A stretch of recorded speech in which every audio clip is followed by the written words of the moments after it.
I mix what I like, what I like, what I like, what I like, what I like.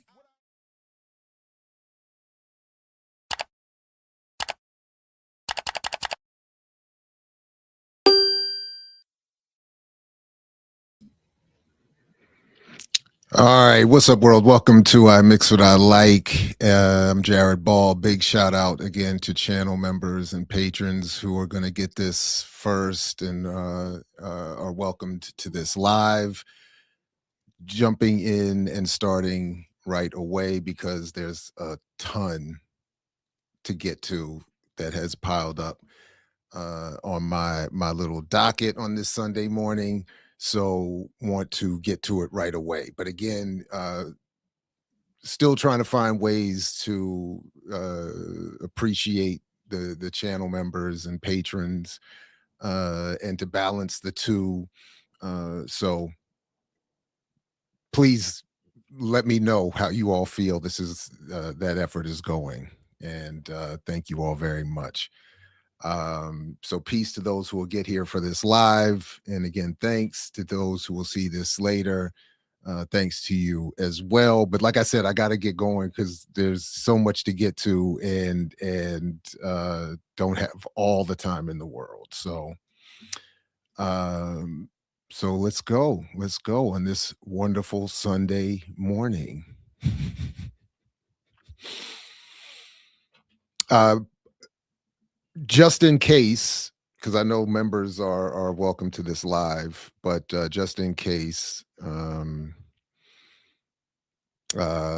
when this goes, public, please do like, share, subscribe, and support the Patreon, and consider a membership, or at least just subscribing, commenting, putting this in your socials, etc., and so forth. All right, so the first thing got to do, and see a few folks coming in. Good to see you. Thank you all very much. No, thank you. I really appreciate it. This is great. Thank you, and I appreciate you all getting here and hanging out. Greetings, greetings, greetings, greetings. More holistic. All right. So the other day, I on the 17th, which was Huey Newton's birthday, and also the day that Jesse Jackson and a few other people passed away on that day. But it was also Dr. Todd Stephen Burrow's birthday, and so I turned that live into a fundraiser for him. Please check all that out. It's in the show description if you missed it, where I go through the explanations and all that I had to say about that. And I want to thank you all very much, because we were able to raise a little bit of money that Todd will be receiving as soon as it hits, and he needs it, just frankly. So wanted to honor him on his birthday, and someone who is not only a good friend of mine and a good brother and a brilliant journalist and educator, but somebody who has been punished by a system that doesn't welcome his kind of work. So, but because he's also a bit of a diva and busy, he wasn't able to join me then or today, but he did write up a little something, a thank you note, and that he asked me to share, and so I will. So let's first, we will pull the Todd graphic up here, and then I will pull up his statement of thanks. And I know you can't really see it that well, but I'm reading it now. He did include a video. I can put it in the show description, a Stephen Colbert episode, and I honestly even asked him. I don't really understand his reference to it, but I'm not going to play it here because I don't want to deal with the copyright stuff, and I don't want the live to get shut down. So, but it's an episode of Stephen Colbert talking about the FCC and trying to what he can and what he feels he can and cannot say publicly.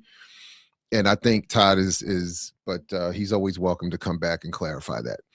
But as he says here, quote, "My striving to get to and keep at middle-class status family has never really understood what I do. My striving to get to and keep at middle class status family has never really understood what I do. To them, I just kind of run my mouth and have nothing to show for it.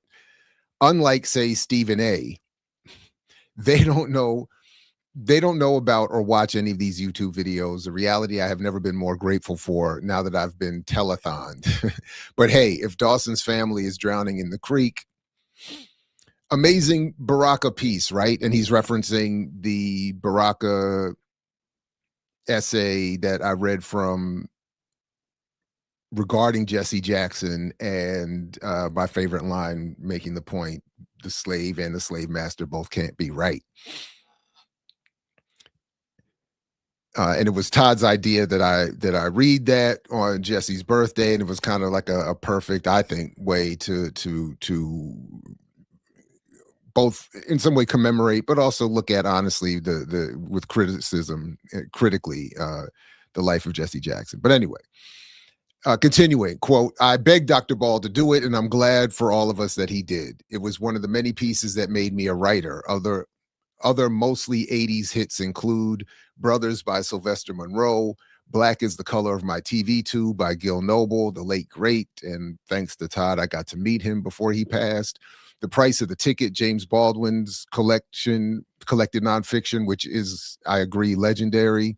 Hold On, Mr. President by Sam Donaldson, No Cause for Indictment and Autopsy of Newark by Ram Parambo, Succeeding Against the Odds, John H. Johnson with Lerone Bennett. As we see in the video epigraph, the assault we all face is multi-pronged and unrelenting, equal parts silly and dangerous. And I think he's there talking about the Stephen Colbert clip about saying, addressing what the FCC has been saying he can and cannot say, and the Trump administration's weaponizing of it, and this, that, and the third. Compromise, which includes retirement, will neither stop it nor, more importantly, create the excellence of a Baraka. Essays like Jesse Jackson and Black People forced me into being, and it's why, even as 60 rapidly approaches in 2028, a year after the bicentennial of the Black press in America, a space that has served as blood and oxygen since I was 17, I still can't help myself. Thanks for understanding this reality and for showing the kindness that keeps forcing me to risk public honesty. Being a biography nut, I learned a long time ago that eviction and near eviction, an empty fridge, which I'm now going to fill up completely thanks to you, food stamps, welfare checks that move like slinkies, etc., were at the core of this writing thing.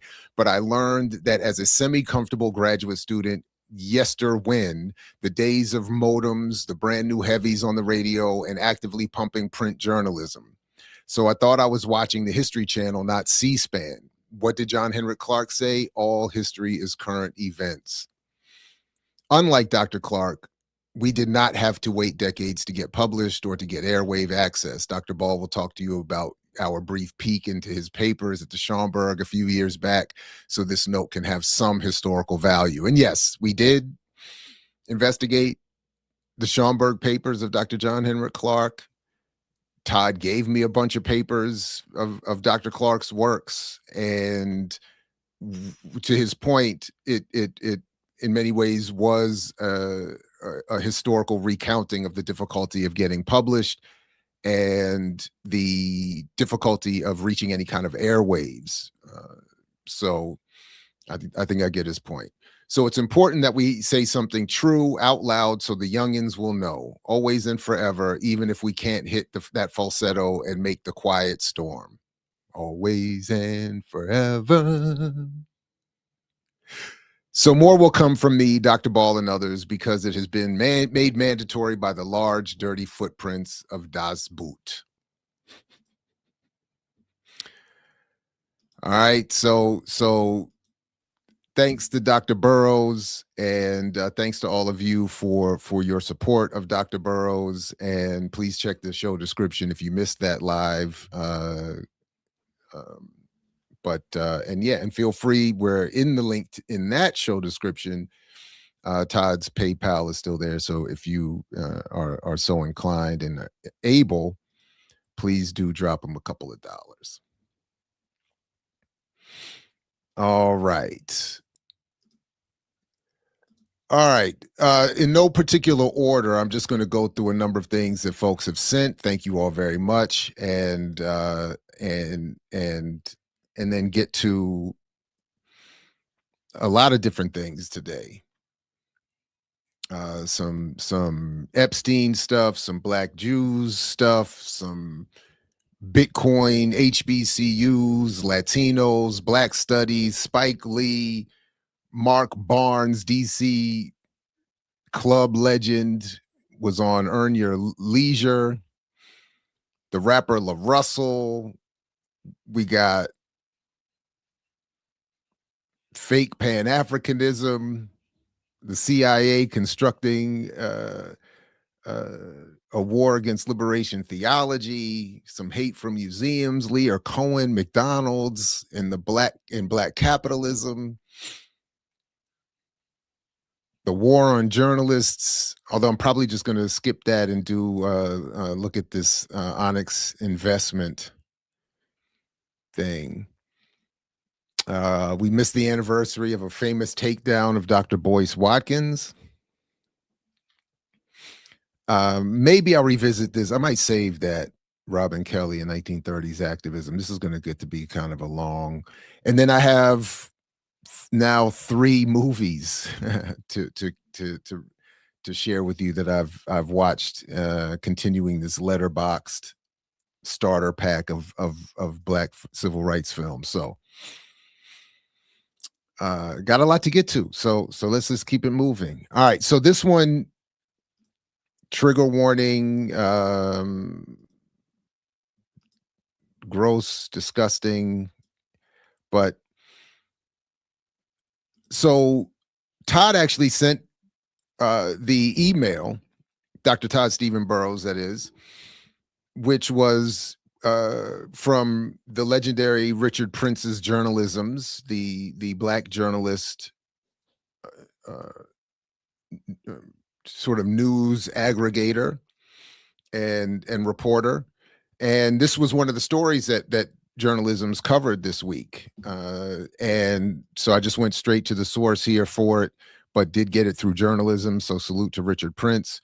From Black Current, no N-words. Racism ran through dead PDF file. Epstein's World newly released files show. And this was a fascinating, disgusting read. So I'll put the link to the show, to this, in the description, and just want to look a little bit at this story. Race played an explicit and repeated role in how girls were selected with Jeffrey Epstein's abuse network. Newly released court records, FBI interview notes, and private correspondence indicate. Other documents linked to the dead PDF file and his circle contained overtly racist language, racialized discussions about Black people, plus plans to run tests on African and Jamaican people. This aspect of the record has received little to no attention in mainstream reporting on Epstein's abuse. Black Current News has examined it through analysis of the released files. And it is, first of all, I appreciated this point that for all the discussion of Epstein that has been going on, some of the broader political context has been left out, and then, but particularly this point has been really underappreciated. I even just made a joke about it the other day about the twisted, unintentional benefit of white supremacy that would have kept Black people out of this Epstein network. But this is, and this explains a little bit more what some of those sentiments were, or are. So I'll just enlarge this a little bit here.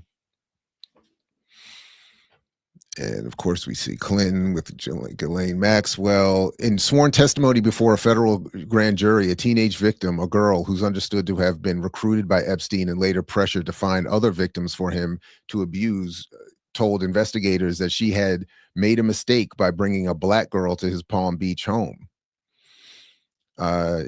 Said he was not interested in Black girls, but that he wasn't racist. The witness, who was a minor at the time, described how Epstein instructed her to bring girls to a particular appearance and reacted negatively when she failed to do so. In a 2019 interview, a victim told agents that Epstein demanded young, fresh meat girls and explicitly instructed her, "Don't bring me any N words." And this is some of the reproduced document here. In a separate email sent from Epstein's own account, he wrote, "Black girls are all horrible Fs." And I could put the link in there too, but if you haven't seen it already, CoffeeZilla and a few of his other colleagues have made that jmail.world website, which allows you to view the Epstein emails as if you were in his email account. And it does help. So I even checked a few of these just to see more directly, and this was definitely in there. The records do not suggest that Epstein targeted Black girls as victims, nor do they describe any trafficking pipeline involving Caribbean or African communities. This Robert Trivers character is disturbing and plays a role here, described here. In an email dated April 2015, the evolutionary biologist Robert Trivers, who had previously received financial support from Epstein, proposed a research project involving X-ray imaging of Nigerian women's lower spines and hips to measure curvature, which he implied was associated with both successful childbirth and sexual attractiveness. So again, for anyone, all of us familiar with, Harriet Washington's work or just the long history of medical abuse of African people, this again is somewhat triggering and reminiscent and evocative of some bad memories, but seems consistent. Trivers has longstanding personal ties to Jamaica, hence the patois that he was speaking up here and describing the bodies of these women.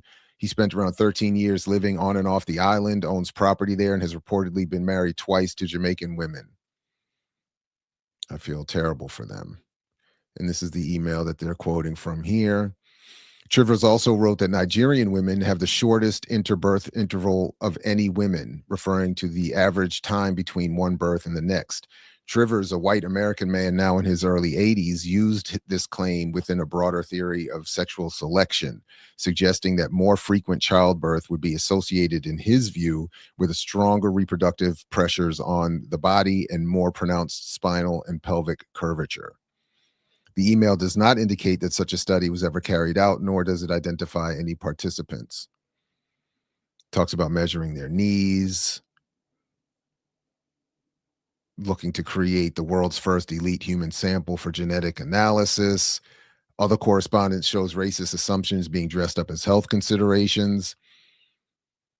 In one email exchange, a woman is described as unsuitable after allegedly having sex with a Black man, with the claim justified from a health point of view and accompanied by the assertion, I'm not racist, but statistics don't lie."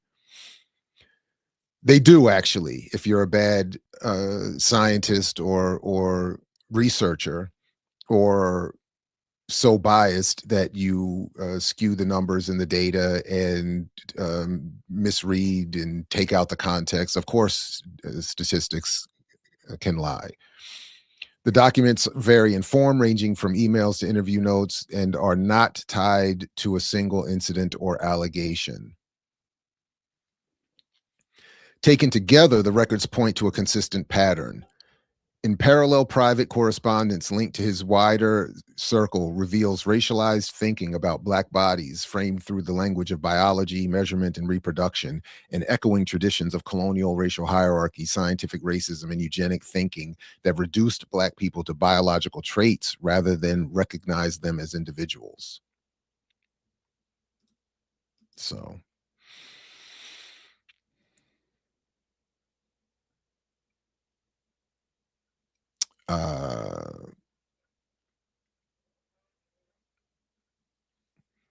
well, there was some use found for these Black women by people in Epstein's atmosphere, which were suggested to be for scientific research, perhaps marriage. Trivers said he allegedly had 2 Jamaican wives. So, marriage, servitude,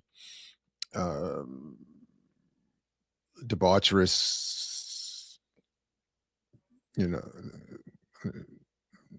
interest and all of that. So yeah.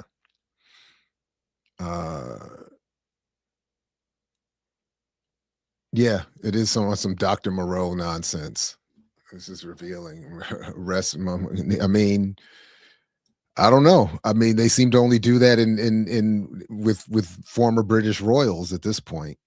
I don't know. But so anyway, just all right.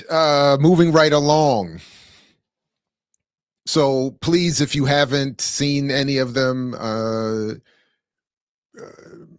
and you don't mind certain levels of psychic trauma, you can check the series that I've been reviewing, Henry Louis Gates and PBS, Black People and Jews, and my broader series on We Have No Analysis of Jews.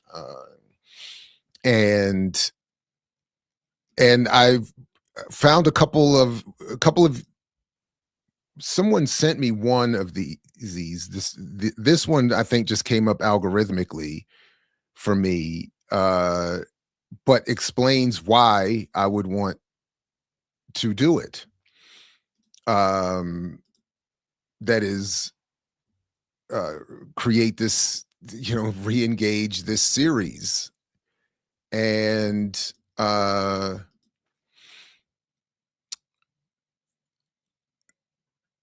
should post. I'll put all of the links in the show description, but I'll also include. So recently, apparently, there was this discussion between the two most famous Daily Show hosts, Jon Stewart and Trevor Noah, about Black people, that delved at least into the relationship between Jews and Black people.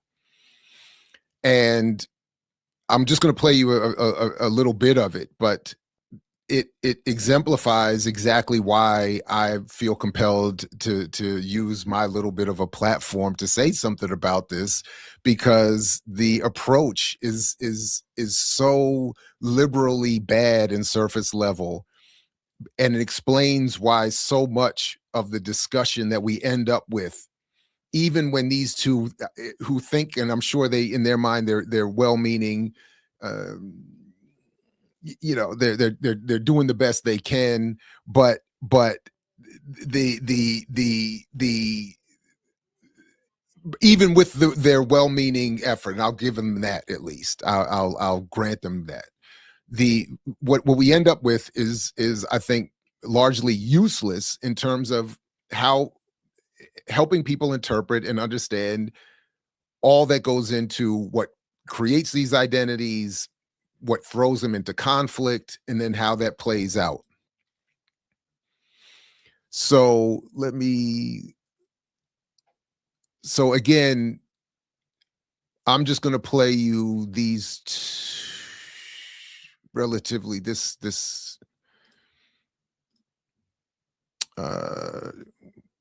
two chapters of this, and but I'll put the whole thing in the show description, and you can. But let's. The friend. It was around the time. Oh, what I was going to say is I'm going to put in the show description my review of Noah's autobiography that came out some years ago, which I think explains a lot why we also don't have a proper analysis of biraciality and African diaspora politics. Like his presence is as well-meaning in whatever as he may think he is. It is just not. It's not helpful. I think LeBron James had a clip of himself up, and a video clip, and he was saying, like, "We're gonna make that Jewish money. We're gonna be the Jews. You know what I mean?" It was a whole thing, right? And he got. I mean, you can imagine. People were just like, "LeBron, this come on, LeBron, anti-Semitic," and so I had missed that one. We talked recently about the other day about his more recent, I only hear good things about Israel. I've never been there, but I had missed this one. So, and then he put the video down. He apologized. It was a whole thing. It was a whole thing. And I was talking to a friend of mine who lives in LA, and he said, he's like, "Man, I can't believe LeBron did this." And I said, "I get what you're saying, and I'm not saying don't be offended. However, I think you are missing some context." Mm-hmm.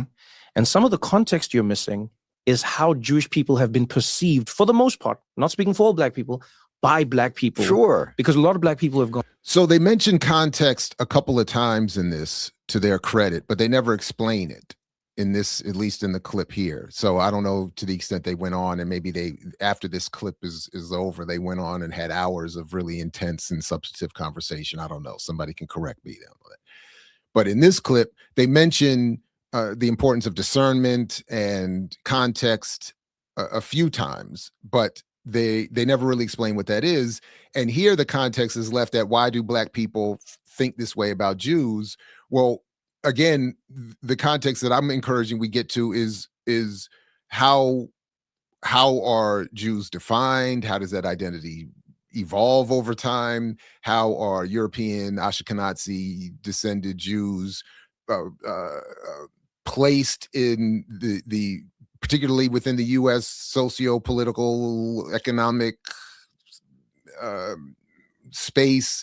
How are they thrown into conflict against Black people within this settler colonial broader context? And so, like, all of that, the religious mythology, the imposition of a version of Christianity on African descended people that is itself a mess historically, but then worsened to justify enslavement and deny any meaningful engagement with the so-called Old Testament, and how that got constructed, and the whole thing of Jews killing Jesus. Like, all of this plays into that context, and we never get anywhere close to it at all. What we end up getting are sort of the sort of surface level, sort of introductory nonprofit 101 on race and identity type of conversation. And that's why we don't have an analysis of Jews.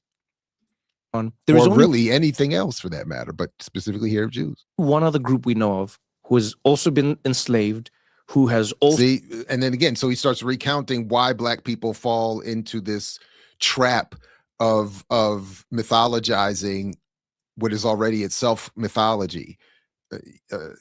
But he leaves out the whole part about Jews also being blamed for killing Jesus. But he's going into this whole thing about how Jews were enslaved too, and yet they've attained certain levels of prominence. How come we can't be like that? Also been like chased out of different parts and places, Right. who have also been ostracized. We only know one group who's done that, who we now perceive to be successful on the other side. Exactly. And so I know a lot of Black people are going, man, we need to be the Jew, we need to be Black Jews. And I was trying to explain to him, I was like, I get it from your perspective. Mm-hmm. You're not wrong. But I hope you do understand that a lot of it You are wrong, because this is part of the problem. Black people cannot do what Jews have done. No other group can do what Jews have done. That there is only one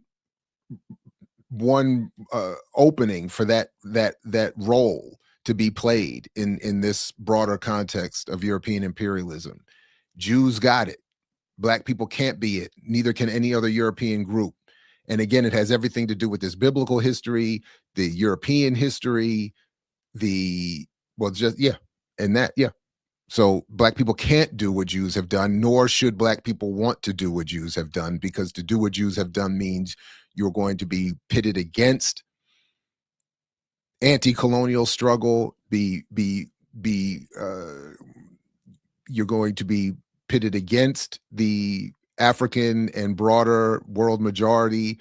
You're going to be desirous of white supremacist settler colonial rule. You're going to be desirous of this kind of religious mythology that undergirds a lot of these politics. And that's not something that should be,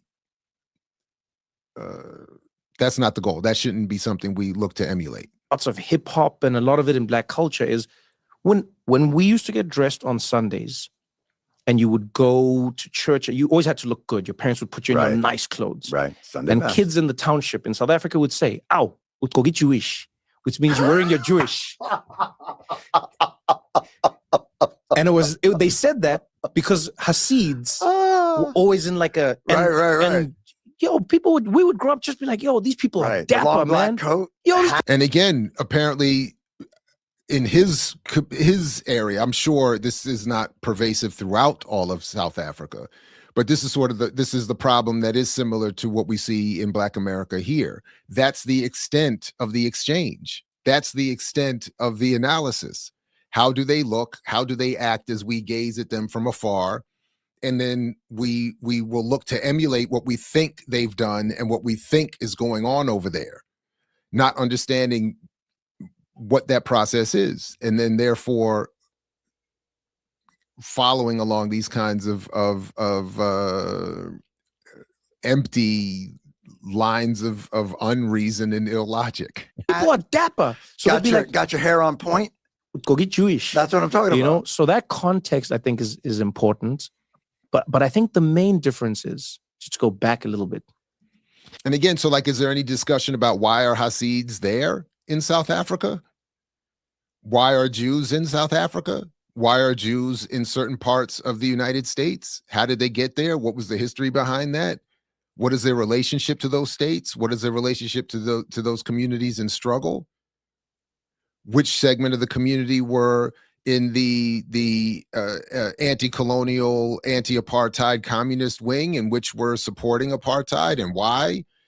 You know, where, like, this is, and by the way, when you read his book, this was part of my criticism of his book, that while Noah, and I explained this more in the review, but while Noah is trying to, particularly at that time, present himself and to be presented as someone with a more authentic understanding of race and racism, because he came from a South African apartheid experience, unlike the Black Americans who have been living in the lap of luxury post civil rights and all this freedom.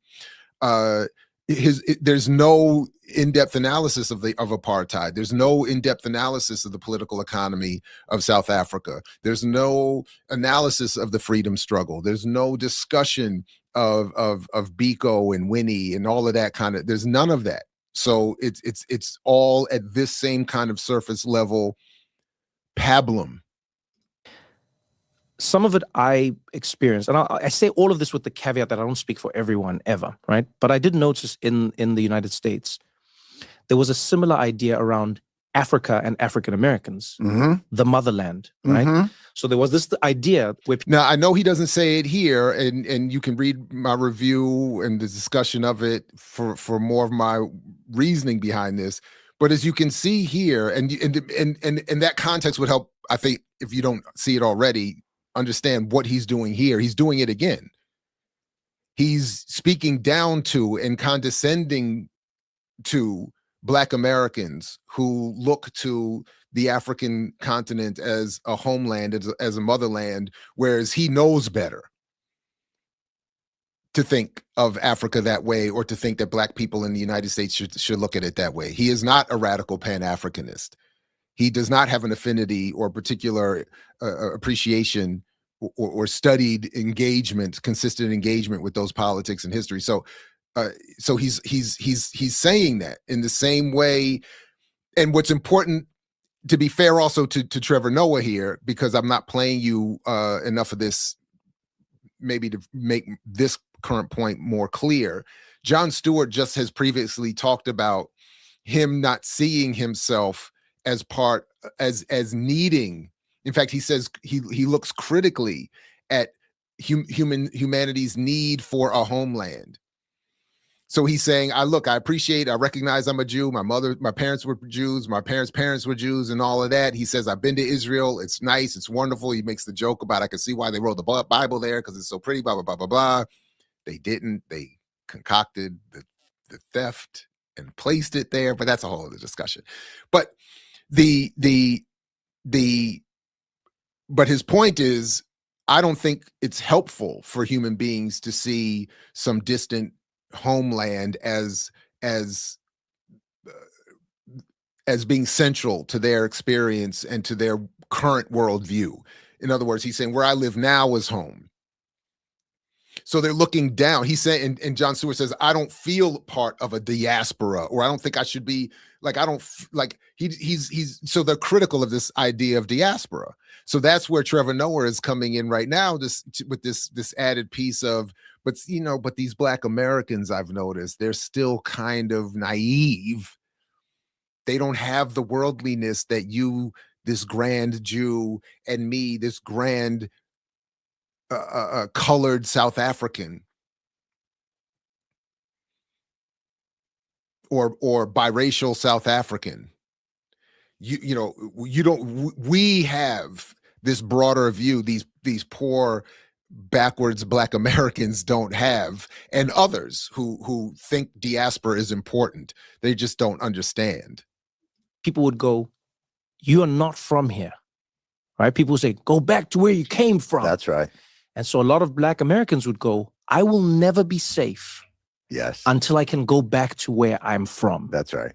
In the same way that you're saying, Right. many Jewish people might go, "Hey man, I will never be safe unless there is a place that is distinctly and specifically made for me." Right.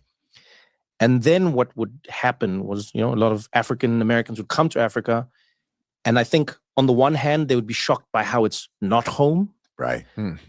But there's one part of it that they would get, which is, oh, this is why I eat this food, or this is why I hum like this, or Right. these are my people who have informed me before I even knew I was going to exist. Right. And there's a certain solace that comes in that. Yes. And to your point, I think sometimes we focus a little too much on the physical thing as opposed to the... But by the way, again, I want to continue to stress this. South Africa is no more authentically home to the Africans there than it is to the African Americans who come there to visit. In other words, it is a white settler colonial product, as are all of the other countries on the continent. So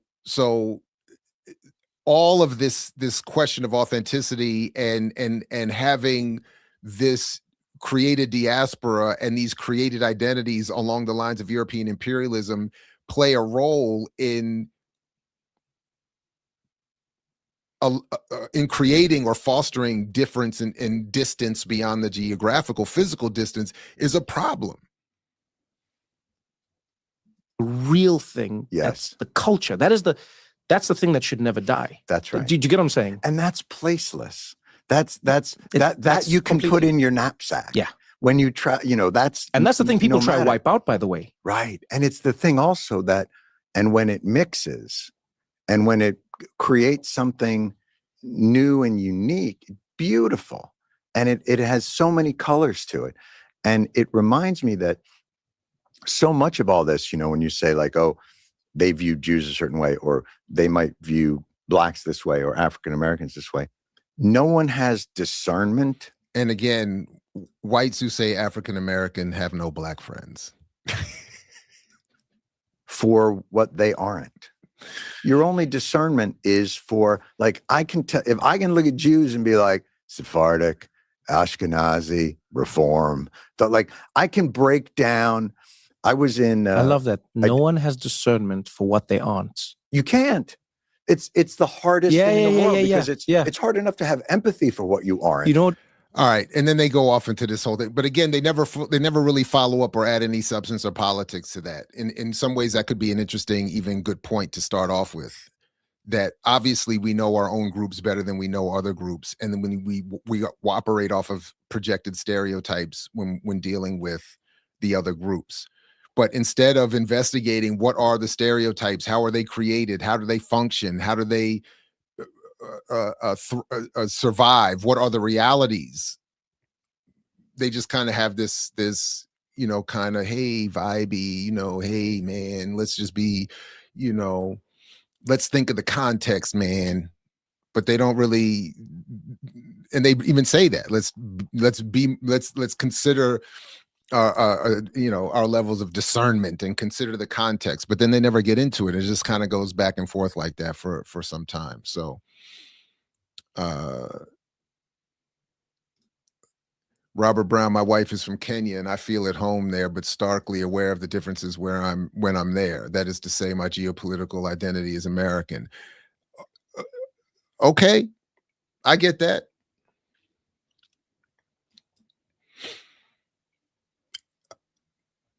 So my only point would be that which makes you feel American and that which makes your wife's family feel Kenyan are both equally born, or maybe not equally in terms of the exact same way, but they're both born out of white settler colonial imperialist constructs. Again, Kenya is no more authentically African than the United States or wherever you're from in the United States. So that's really the point obviously there are differences, and I feel them. I mean, we feel them within spaces within the same country. Even within our friend groups, we look at our friends, we're like, you know, they do things a certain way. I don't really do it. I don't really, you know, but but the point so yeah, I see. Yeah, I see you with me. So yeah. But then my point is also that if we really wanted to know why do you feel that way versus how your wife's family might feel, or how Trevor Noah feels, or how Jon Stewart's people feel, and all of that, if we really wanted, that's sort of my point, that if we really wanted to get to that, we could get to it, but it would require some radical critique that folks are not interested in, which is why I did get sent, or it was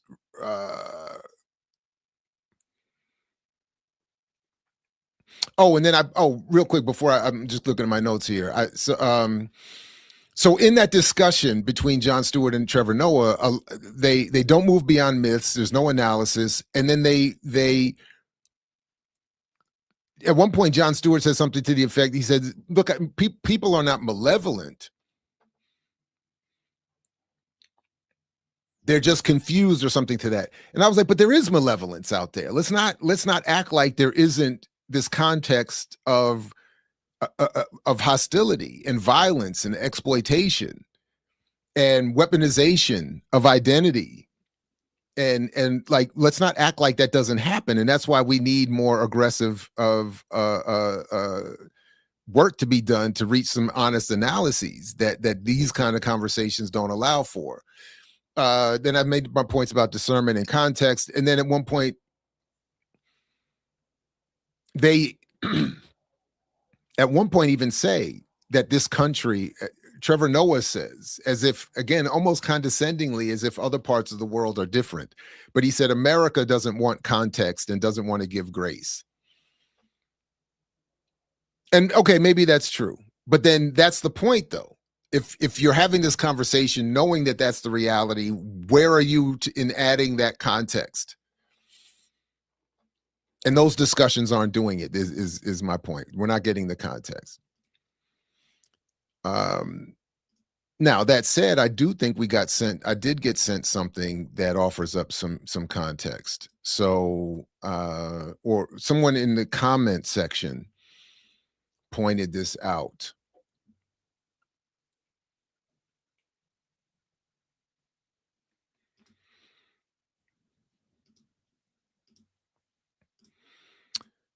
It was recommended that I check out this article from Jeff Melnick, A Black-Jewish Alliance in the U.S. Israel-Gaza War shows it's more myth than special relationship. This is from February of 2024 in The Guardian, and I'll make sure the link is in the show description. It's not a war, but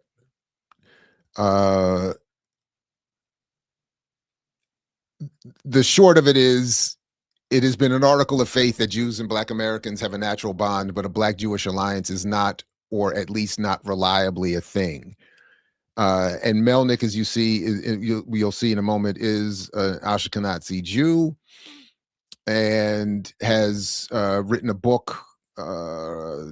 It's linked in here somewhere, from 20 some years ago, about,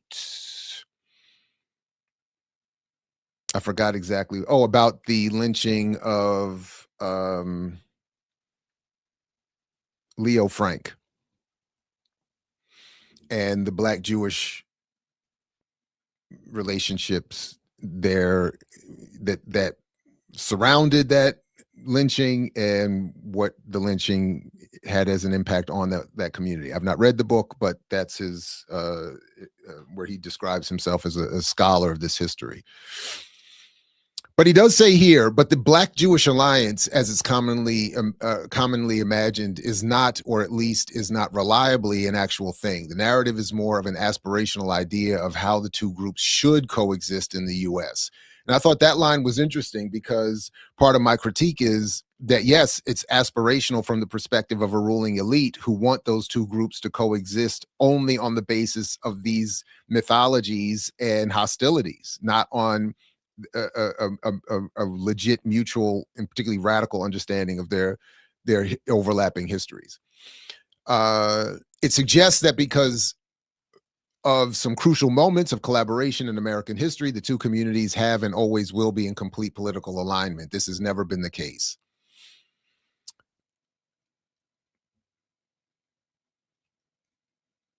The Israel-Gaza war has laid bare the idea that many Americans don't believe in an unconditional support for Israel, which is likely buoyed by the fact that more than 1/3 of Americans think the country is committing genocide against Palestinians.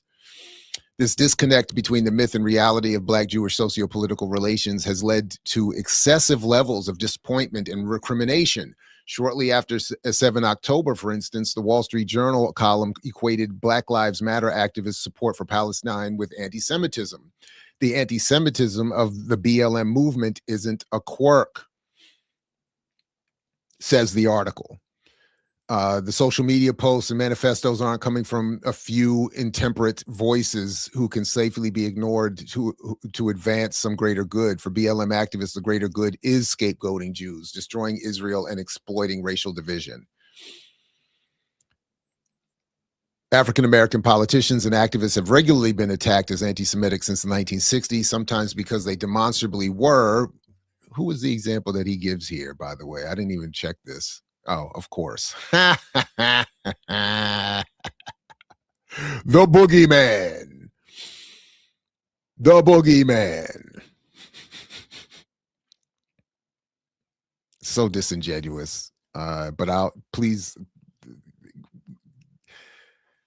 I've ranted enough about that in that Henry Louis Gates series. So, as an American Jew with relatives who died in the Nazi genocide, I have long understood that my anti-Zionism would estrange me from other American Jews who understand Israel as home. And as a scholar of Black-Jewish relations, I have studied enough to know that it will be hard to break through decades of powerful mythology on this alliance. And I agree with him there. And again, by the way, that reminds me, in that Stuart Noah discussion, the word Zionism doesn't come up. And the discernment that John Stewart talked about in terms of Ashkenazi, Sephardim, reform, and all of that did not include a reference to Zionist or anti-Zionist Jews. Being discerning at that level, the Jewish community, that wasn't part of that discussion, apparently. And as we just saw with the Gates series, they talk about the mythology. He talks about the mythology here of this Black-Jewish alliance that culminated in the desegregating of the school system, which again, from the perspective of many, has to be seen as a pretty low point to be a crescendo of this unity. When some might point to other forms of unity that we talked about in that Gates series as being more fruitful to consider, more along the radical political wing of things. But anyway, Black people and Jews in the U.S. have interacted in more quotidian ways as well, in the music business, as tenants and landlords, as domestic servants and their employers. But these moments of contact have often been shaped by stark differences in economic and social status. And that's sort of my point. More of this Black-Jewish relationship has taken place in this context of inequality and power imbalance. The fact that African Americans sanctified Israelites in song did not mean, so he's talking about liberation theology and music a little bit there, how African Americans, for instance, found in biblical Jews a model of resistance and liberation. But the fact that African Americans sanctified Israelites in song did not mean that later generations of Black people in the U.S. would embrace the Israel forged through the ethnic cleansing of Palestine in 1948. In the post-Second World War era, many African Americans began to equate their situation in the U.S. with colonized people around the world, including, crucially, Palestinians. You know what? Let me get that. Get the text a little bigger there. As an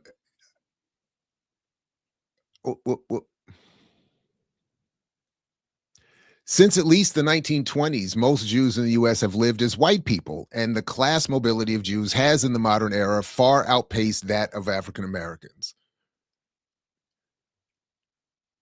And some of this was brought up, and this is the Gates tracing of it, the community control of schools in Brooklyn in the 60s, Crown Heights in 90, 91. They skip again the community, the whole fight in the 80s as well that occurred over schools and all of that. The Arab-Israeli War of 1967 and the change that made in how Black people here perceived Israel and how the U.S. perceived Israel is mentioned a little bit. We've talked a lot about that in that Gates series. So again, please add that to your queue if it's not already. Black people evolving anti-Zionism was purposefully confused with anti-Semitism by American Zionists, further upsetting the apple cart of alliance. The Anti-Defamation League, which has morphed into a Zionist lobbying group in recent decades, has been at the forefront of attacking Palestine justice activists, which is ironic given how many of these activists are also Jewish. It's not, I mean, again, but it's not, first of all, I don't think that's irony, but it's not ironic even in the context of how it's being used here, because it makes perfect sense. And this has always been the case, that the colonial powers will remove, even from within their own ranks, those who are against the project. And then all we get left are, narratively and otherwise, are those who carry the water for that colonial project. So we only hear from those. We are not allowed to even consider that there would be Jews opposed to Zionism, much less hear from them. Now, partnering with evangelical and often anti-Semitic Christian Zionists, the ADL and other Jewish groups have begun to apply remarkably punitive with us or against us litmus tests to their fellow Jews. These loyalty oaths must seem familiar to African Americans who have been put through such rituals of disavowal and fealty for decades in the interest of sustaining the mythologies of the Black Jewish Alliance, while their Jewish counterparts are rarely asked for similar performances. The fact that Black anti-Semitism is such a familiar phrase in this era, but Jewish racism is not, itself tells a very profound and skewed tale.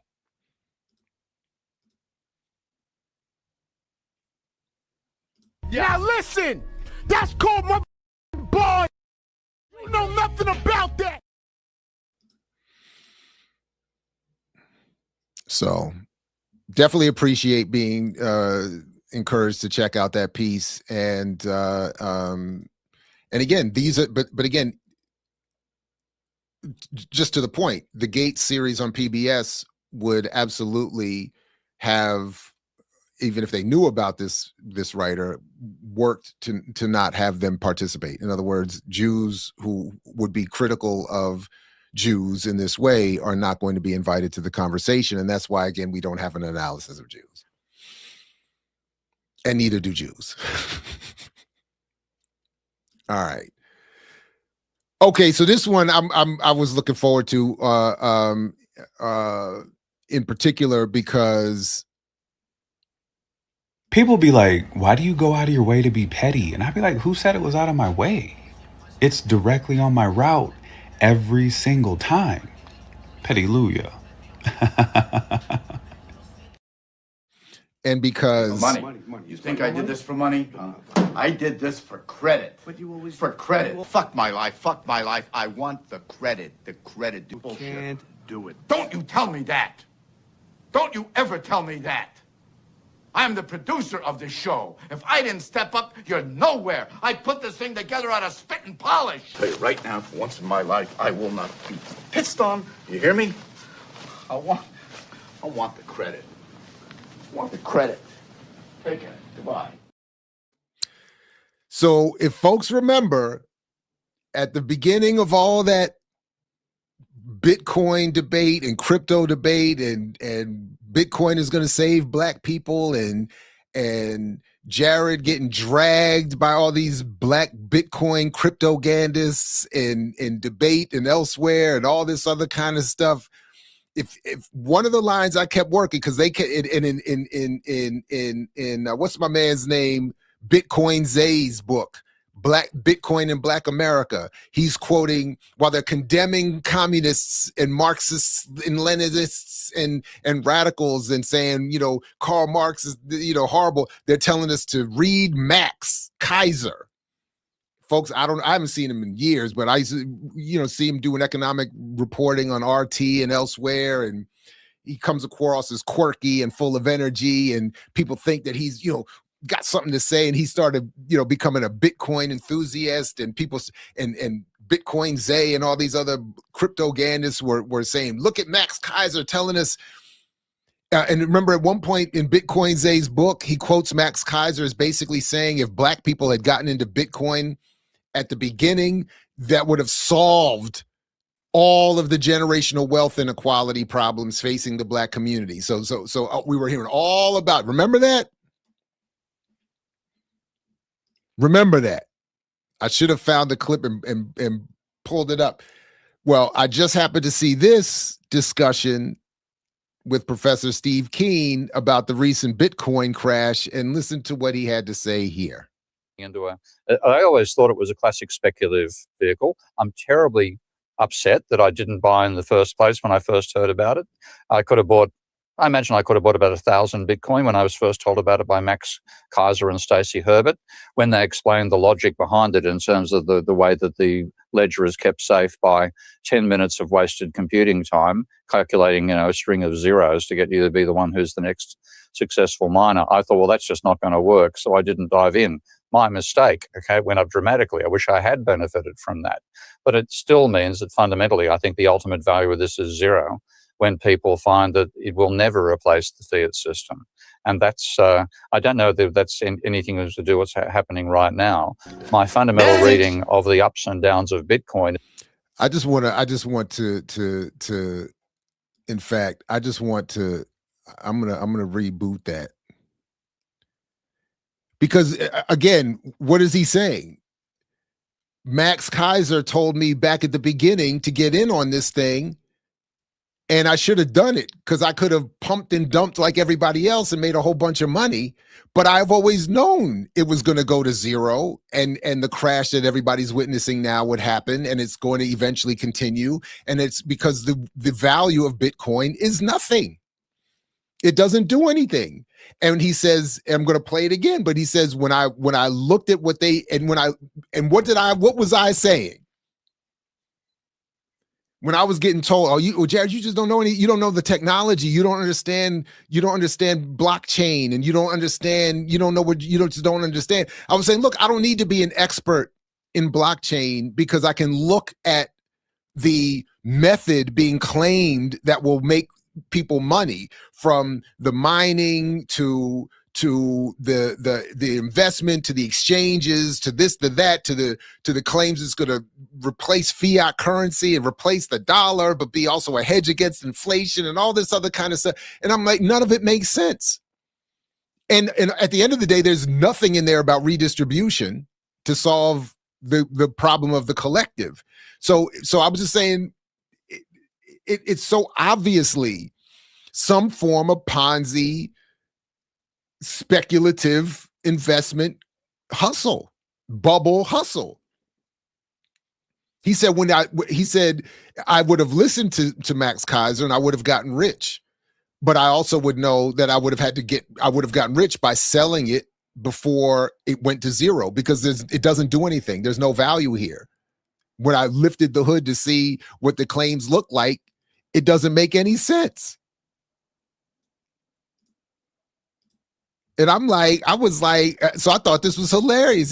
He's talking about, so I'm sitting there saying, you don't want us to deal with white thinkers, so we should avoid Karl Marx, but you want us to get away from Marx and go to Max.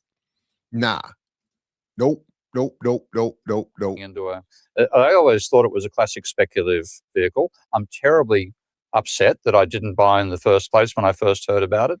I imagine I could have bought about 1,000 Bitcoin when I was first told about it by Max Kaiser and Stacey Herbert, when they explained the logic behind it in terms of the way that the ledger is kept safe by 10 minutes of wasted computing time, calculating, a string of zeros to get you to be the one who's the next successful miner. I thought, well, that's just not going to work. So I didn't dive in. My mistake. Okay, it went up dramatically. And apparently, according to news I saw this morning, the Bitcoin mining community is folding up shop because they realize the energy costs, the computing to get to be the one to get the mine Bitcoin. It's just not. It just doesn't. It's not worth it. I wish I had benefited from that, but it still means that fundamentally, I think the ultimate value of this is zero. When people find that it will never replace the fiat system. And that's, I don't know that that's anything to do with what's happening right now. My fundamental reading of the ups and downs of Bitcoin is that it's basically driven by the ups and downs of the available amount of fiat money that people can use to buy it. Okay? And there are another report just came out that I didn't really get too much into, but it claims that the real, if you trace the ups and downs in Bitcoin valuation, that they're tied to the regulators' decision on interest rates. So when they up interest rates or cut interest rates, impacting how much is being lent and spent in terms of the dollar, that's when the Bitcoin prices in the converse go up or down. So, but again, it's not because it's replacing the dollar. It's because when you have more dollars to spend, you buy more Bitcoin and the value of the Bitcoin stock goes up.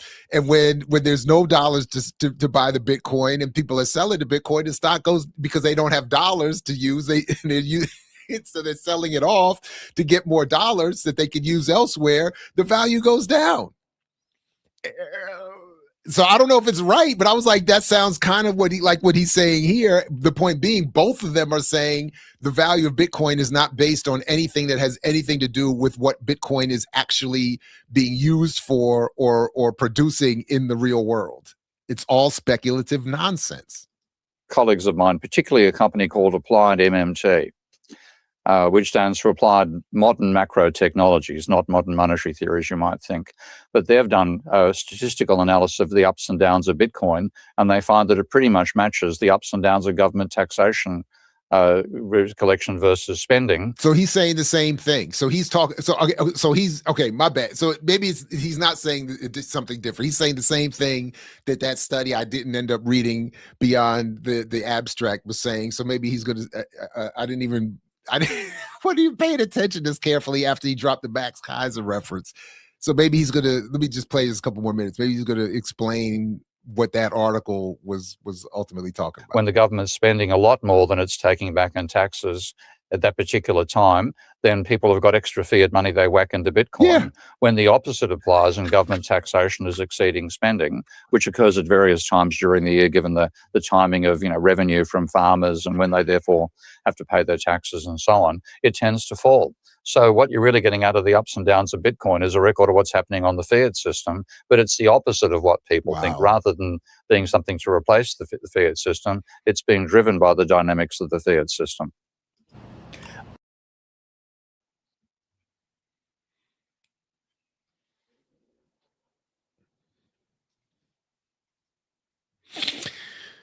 So I'm happy to be right. I'm not happy that probably some good people lost a bunch of money investing in that, but that's why we need, at minimum, some form of socialism. But as he said, I even wrote it, once I heard how Bitcoin made money, I knew it would eventually go to zero. And that was my point.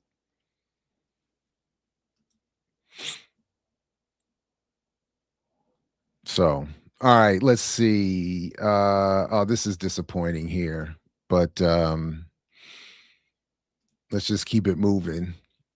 We're already an hour in. I'm nowhere near halfway through. So again, just wanted to do this live for members only first as a salute to you all. And thanks to patrons as well. And thanks to all the subscribers. Thanks to everybody. But just trying to find a way to show a little bit of love for those supporting as much as you all are. And yeah, so let's keep it moving here, because this is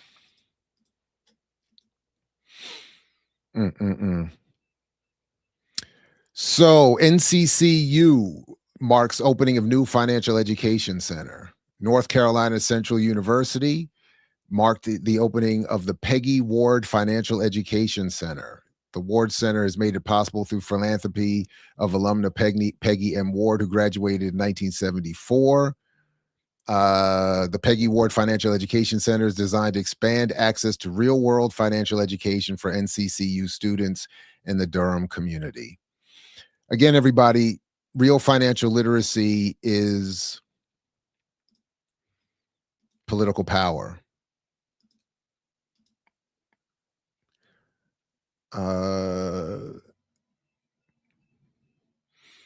Recognize her decades of leadership.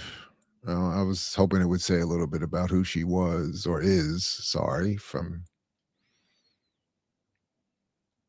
but okay. All right. Anyway, unfortunately, financial literacy, and again, Dr. Brown's work is, the more of it comes out, the more you all will see that financial literacy is a neo-colonial COINTELPRO. And speaking of neo-colonial COINTELPROs, and speaking of bad financial education and the nonsense of financial literacy, wait, let me go ahead and pull up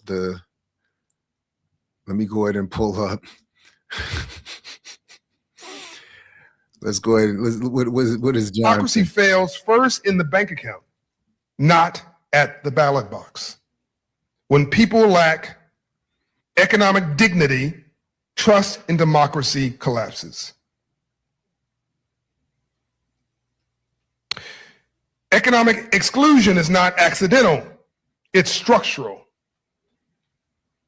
This is what Dr. King was talking about and what he was, I think, addressing. Lack of access to capital. Right. So I don't know what he's reading here, but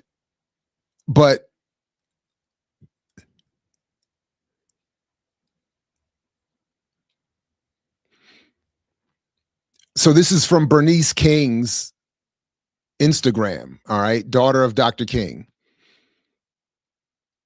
Democracy fails first at the bank account, not the ballot box. All right, so again, this is nonsense. Unless you're going to take the approach that understanding that communism and socialism is really the democratization of the economy and of wealth.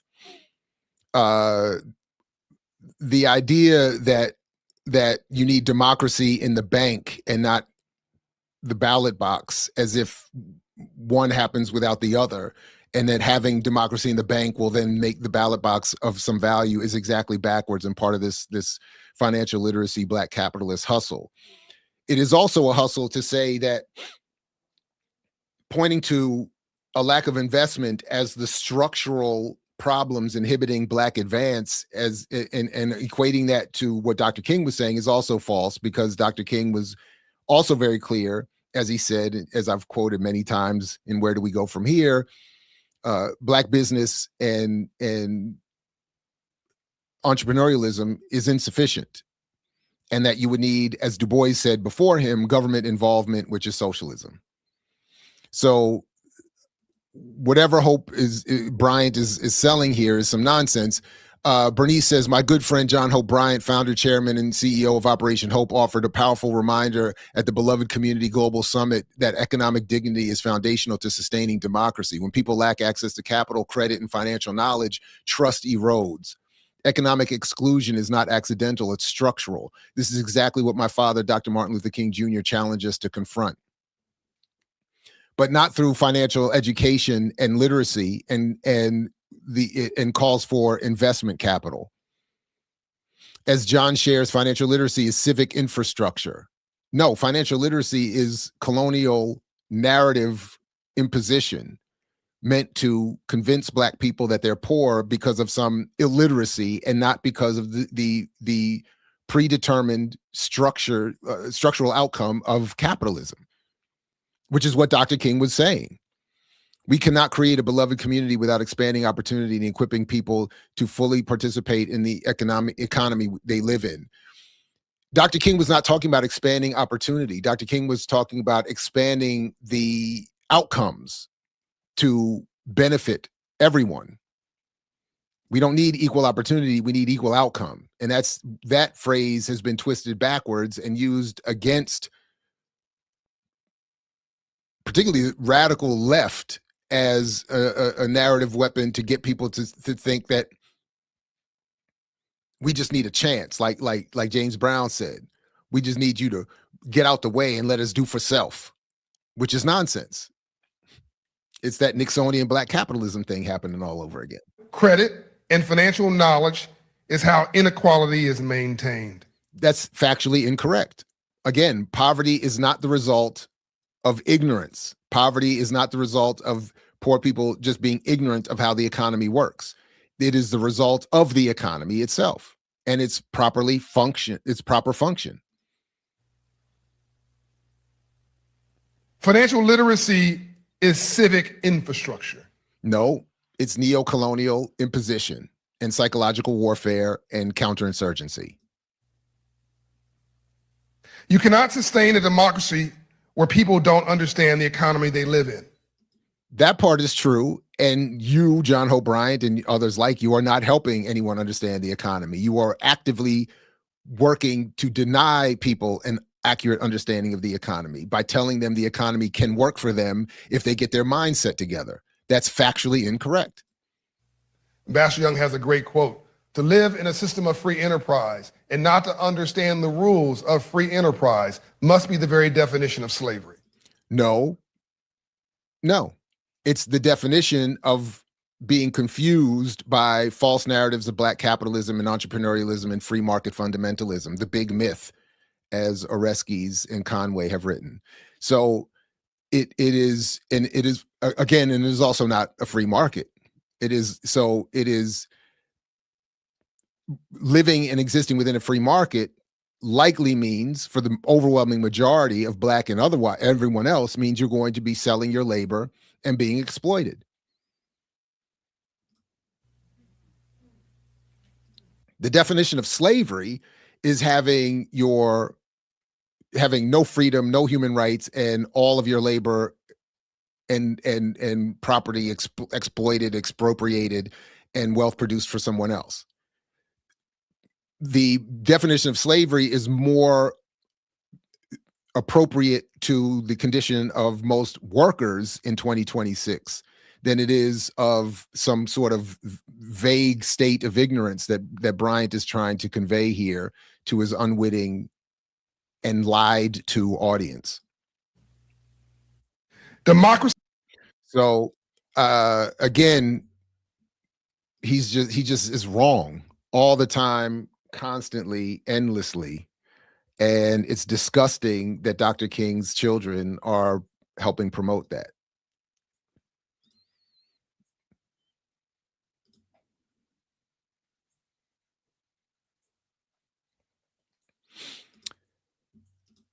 Speaking of the myths, radio is core door to $4.1 trillion in U.S. Hispanic marketplace, study says. Does the study say that? And how would you know? I don't know, because you can't find the study. With U.S. Hispanic buying power at all-time highs and still climbing, new research from iHeartMedia, formerly Clear Channel, with a long track record that I actually kind of do a little bit of justice to in terms of dispelling and highlighting, and I mix what I like, but you know, there's a lot of good criticism of Clear Channel over the years. But new research from iHeartMedia is showing radio's central role in reaching bicultural Latinos, of whom more than 92% listen to radio weekly and represent $4.1 trillion in economic clout. The study, The New American Consumer Bicultural Latinos, conducted in partnership with Collage Group, examines how consumers who identify equally American and Hispanic are navigating language, culture, and media. Now, where is this study? I don't know. There's no link here. I did look for it. Can't find it. All I can find is copies of this story here or something similar to it. So how do they reach their conclusions? How do they come up with the 4.1 trillion? Nobody knows. Nobody knows. As noted, if measured independently, the GDP of U.S. Latinos would rank 5th globally, growing from 2.2 trillion in 2015 to 4.4 trillion today. And then what does it say here? And brands hoping to get a piece of that spend would be wise to make audio a to-go, a go-to or whatever. But the point is, they're saying that's what they're spending. And if you have something to sell and want them to spend it on what you have, you gotta advertise in radio. Because what do they want? They want advertising dollars. But how are they saying this is being generated? Nobody knows. As the report makes clear, and how do you know? Because you can't read it. You can't even, it's not even like, there wasn't even a link to where you have to download it or buy it or anything. I couldn't find any of that. As the report makes clear, there's a significant opportunity for brands to deepen their connection with this audience, because that's all that this buying power concept is ever meant to discuss. It's not meant to tell Latinos in this case, or Black people in most cases, what is your real condition economically and how do you improve it? No, it's saying to ad buyers, got something to sell? Spend that money over here, because Latinos are a cultural vanguard driving tastes. The closest we get is reference to Nielsen, not for the buying power claim, but for how much Latinos spend time listening to radio. But nothing about where the buying power claims are coming from or anything like that. So again, I just have to continue to encourage people, whenever you hear people saying something about the buying power of whatever community, ask them, where are you getting that? Where are you getting that number? And in some cases, they won't even have that. So, all right. Oh man, this one was a little bit painful here too. Oh, wait a minute now. Uh-oh. That wasn't what I was looking for. What was that? Oh, no. Oh, no. All right, I'll find it. I'll find it. I really don't like when that happens. What happened? I put a link in there and then anyway, thanks again to channel members and patrons, to subscribers and everybody else. Appreciate you. And all right, so this one was a little bit painful. Back when I used to get to go to NCBS, National Council for Black Studies, and other Black Studies conferences, I don't get to go anymore because there's rarely any funding for people in my position. But when I used to go, I used to run into this. Well, we don't know each other, but I used to see him at conferences, and remember one in particular where Professor Ricky Jones, who you're going to hear from in just a minute, referred to Black studies as a, quote, street fighting discipline. And in fact, you'll see my comment here on his IG in a second, commemorating that memory as he makes this very disturbing report about the state of Pan-African studies at University of Louisville. But I think more broadly, so I wanted to, I was tagged in this and wanted to share this strong statement here. And as I said, that I'm sorry to hear this. I've been quoting Professor Jones since I heard him say at NCBS years ago that Black studies is a street fighting discipline. And here we go again. Hey fam, this is Dr. Ricky Jones, Professor of Pan-African Studies at the University of Louisville. And I don't want to waste your time. I don't want to bore you, and I don't want to lose your attention. So I'm going to jump right into it. The University of Louisville has taken its first substantive steps to destroy the Department of Pan-African Studies here. Last week, we got word that they are pausing our graduate program. That's very nice speak for we taking the first steps to wipe out your graduate program. The graduate program that was the first Black Studies PhD in the South, in one of the oldest Black Studies departments in the country. They are about to wipe out our graduate program, telling us we're not going to get any more graduate assistantships, even though we've never had the number of graduate assistantships that they originally promised us when the program was founded. We're not allowed to admit any new students, all right? That is the first step to destroy our graduate program. And what was so gangster about it, they did it and didn't even tell the chair of the department. Didn't even tell them. I mean, that's the height of disrespect to do something like that and not even tell the chair. I know it's a height of disrespect because I was a chair of this department for 15 years, over half of my career. And so to do that to somebody who has a very different personality to me, Dr. Brandon McCormick is incredibly diplomatic. He's a decent guy who is willing to sit down at the table with them and be more patient with them than I ever would. They didn't even tell him what they were doing. And so, look, if you ask them about it, they'll come up with all kind of reasons. We don't have the correct number of majors or minors. We're not generating these credit hours. We're losing money, da-da-da-da-da. Your athletics department is losing money, and that's why they took out a loan for millions upon millions of dollars earlier this school year to shore up athletics. So if you take in loans to shore up athletics and damage, you need to take out some loans to shore up the only department at this school that speaks to the Black experience. But, you know, I'm not going to come on here and just tell you what they're doing. I'm telling you what we should do, what the response to this should be for those of you who care. All right. For those of you who care. First off, this is a suggestion to President Jerry Bradley and Provost Katie Cardarelli. You need to call 2 meetings. You need to proactively, Madam Provost and Brother President, call 2 meetings.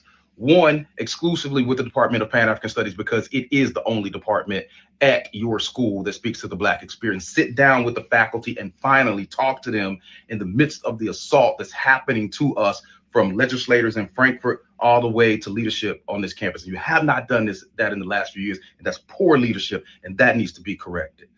2, you need to have a meeting with all Black faculty on this campus. You need to talk to these people, because as I talk to these people, we got people who are accelerating their retirements, people who are looking to go elsewhere, people who are just quitting, and other people who are sinking into the depths of depression. I mean, people who are being psychologically transformed before our eyes because of the stress that they're enduring. You need to talk to your people and really work with them through the consequences of the assault that they're dealing with daily on this campus. That's real. 2, to Black faculty on this campus. I know the university has wiped out the Commission on Diversity and Racial Equality, which was supposed to be a communication bridge to the administration. They've wiped that out. They say it's illegal. They've wiped out the Black Faculty and Staff Association. They basically wiped out the Multicultural Center as we knew it. They've wiped out scholarships that are set aside for our children, specifically with the Porter Scholars and others, but they have not wiped out our freedom.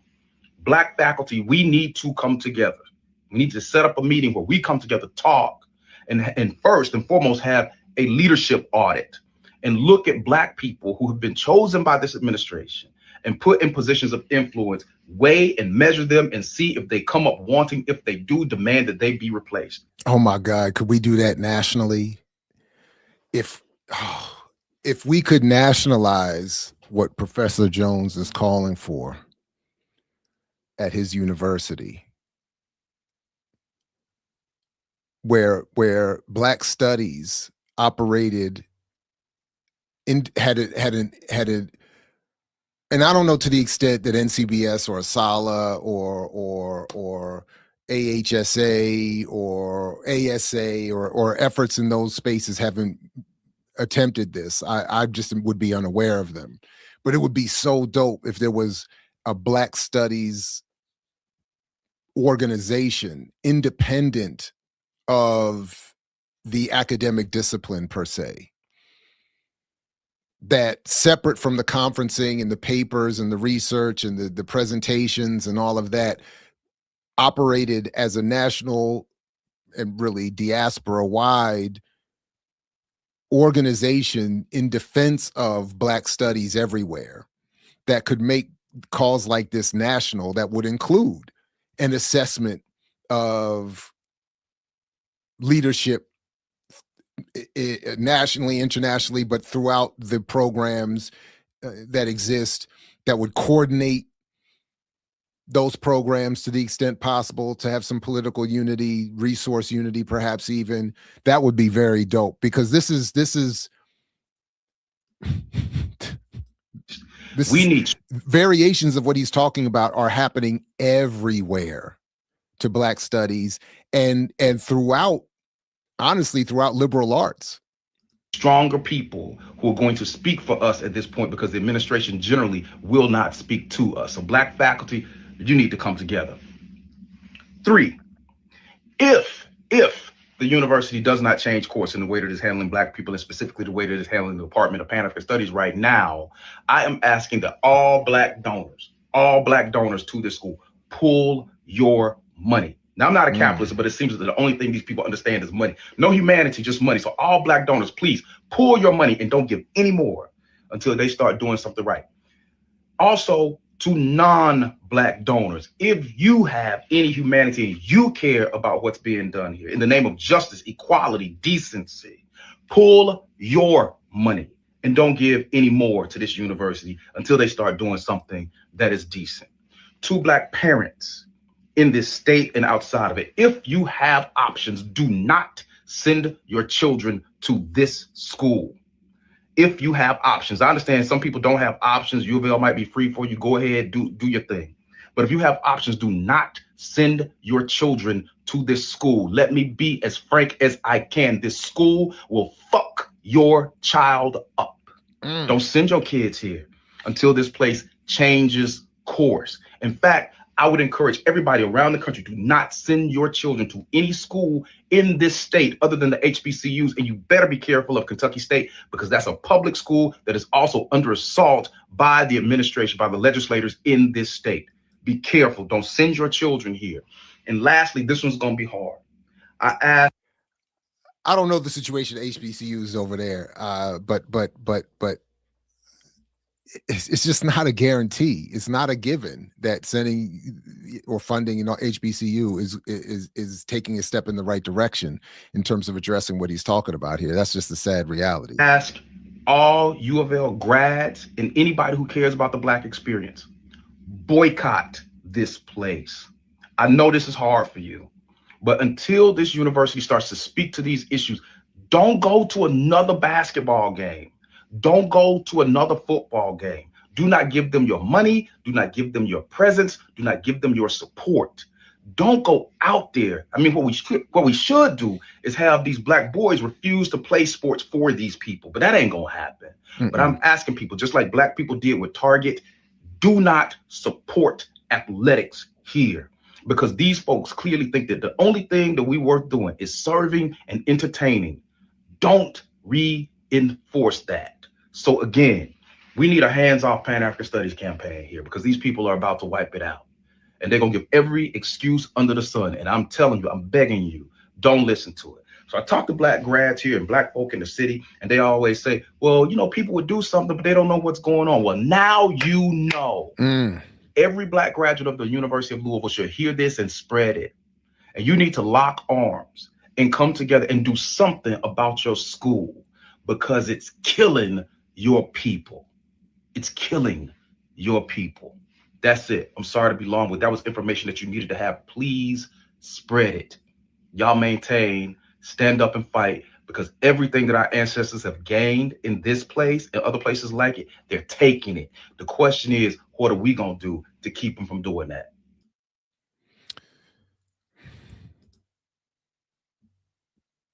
I love the energy. And yeah, whatever gains there have been, they're being walked back, run back. What was the plan? Is there a plan in place to combat such assaults? Don't we understand who these people are? Do we expect anything less from these demons? Yeah, I don't know. You know, that's why, I mean, it's not about what is expected. It's about, to his point, what is going to be the response? We can say we expect them to do this, but what is the response? Again, one of the reasons why I've even been trying to do this slow motion, not a different world HBCU project is because of one of the points Jones was making there.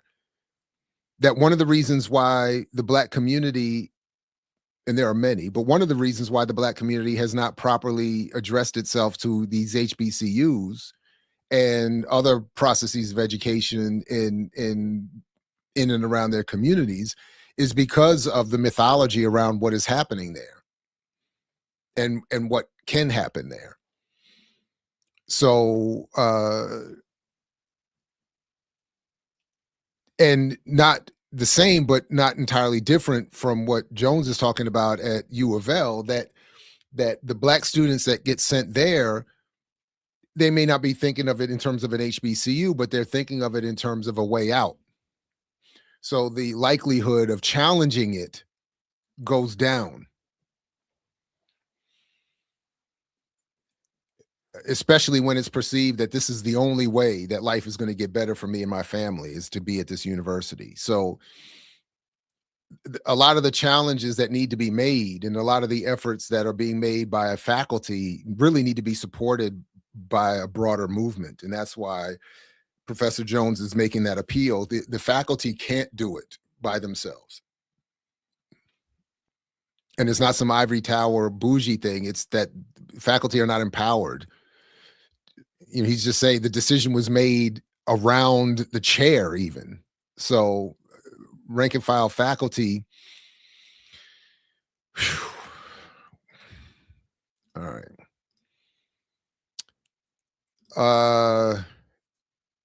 There was some segue I was thinking, but you know, this was funny to me. Got him.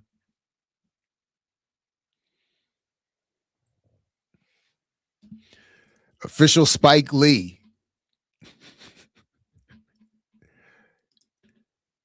Much respect to Denny Avdija, the first Israeli-born player in the NBA All-Star game. Congratulations also to the players in the NBA.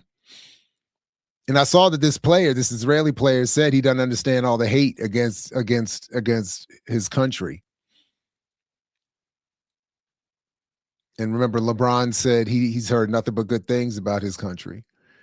There's been some conjecture about what I wore to the games on Saturday and Sunday. The clothes I wore are symbols of my concern for the Palestinian children and civilians, because he doesn't want to be equated with supporting Hamas, and my utmost belief in human dignity for all humankind. What I wore was not intended as a gesture of hostility to Jewish people or to support violence against anyone, nor was it intended as a comment on the significance of Denny being an all-star. There were 28 NBA players chosen to be in LA this weekend. I didn't know them all, and Denny playing for the Portland Trailblazers, the West Coast team. I didn't know Denny as the first Israeli-born NBA All-Star. He can ball. Now I know. Live and learn, onward and upward, peace and love. You dig? Show enough, Spike Lee.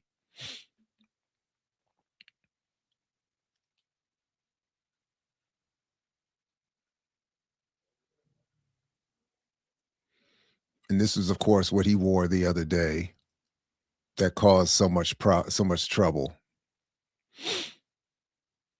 But again, this is again speaks to my point about this Black and Jewish, or no analysis of Jews thing. Like, again, none of these incidents lead to some elevated conversation about the histories of these people or the politics involved. They're only used to narrow, shut down, suppress, elevate whichever form of the narrative is working for or being used for whichever side of the political ruling elite there is. And then people wonder why there's, or get mad at whoever for not speaking intelligently about those communities or that situation.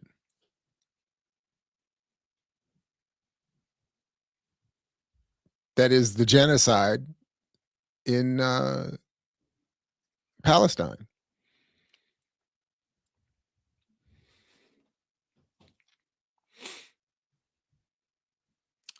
All right, moving right along. Man, I'm gonna have to cut some of this. There's just no way I'm getting all of this.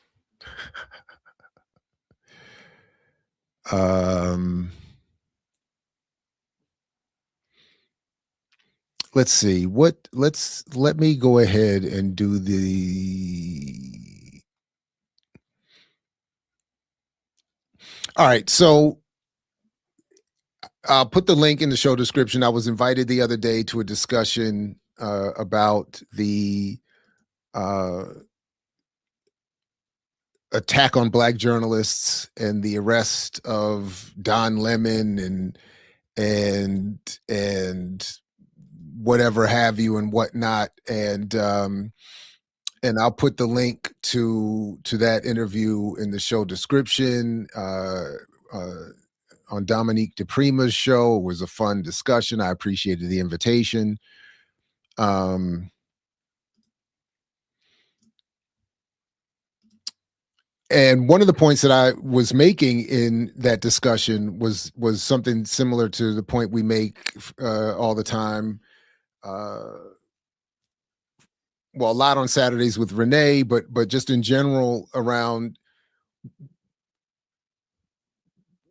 one of the many problems with crises is that they are used to falsely or fraudulently elevate the ignoble neo-colonial leadership that has already been imposed. And they just use those moments to reimpose and reaffirm this unjust misleadership.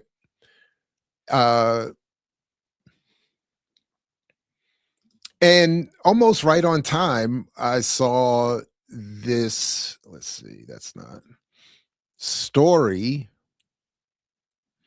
about another group we've covered in critically already in the past for doing just that, elevating as the appropriate forms of Black targeting media, the liberal counterinsurgent forms that we're mostly critical of in around here. But here, Onyx Impact is back in this story. Nonprofit commits $500,000 to Black media outlets after Black journalists' arrests. Amid attempts to erase Black history and progress, Onyx Impact's Invest in Black Media campaign will fund Black storytelling, journalism, and media preservation throughout 2026. This is Isosa Osa, who is the founder and CEO of Onyx Impact. And this is a story from earlier this month in The Root. I'll put everything in the show description to the extent it's not there already. Persistent attacks. Let me see if I can, let's make this a little bigger. Oh, they got it set up. You can't get rid of that. They really got us. They really got us on this. I should have PDF'd this joint. Persistent attacks on Black journalists and the steady decline on Black media underscore a crucial truth. The survival of Black media depends on investment from Black people. So this is again part of the mythology. So the suggestion here is that a Black outlet or a Black organization is funding Black media for the purposes of serving a Black audience. This belies the reality of the media environment that is advertising driven and suggests that Black people can and should and have the resources to fund the kind of journalism and media environment that whites won't, and that will provide Black people with both the news, the perspectives, the entertainment,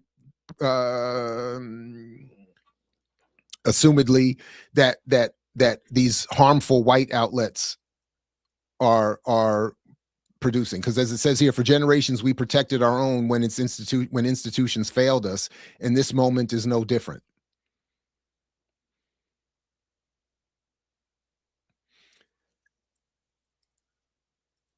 So the reason Don Lemon was in a position to do the job he was doing is because of the white advertising, platforming, and investment and support that he had been given his career and is presumably still getting on some form.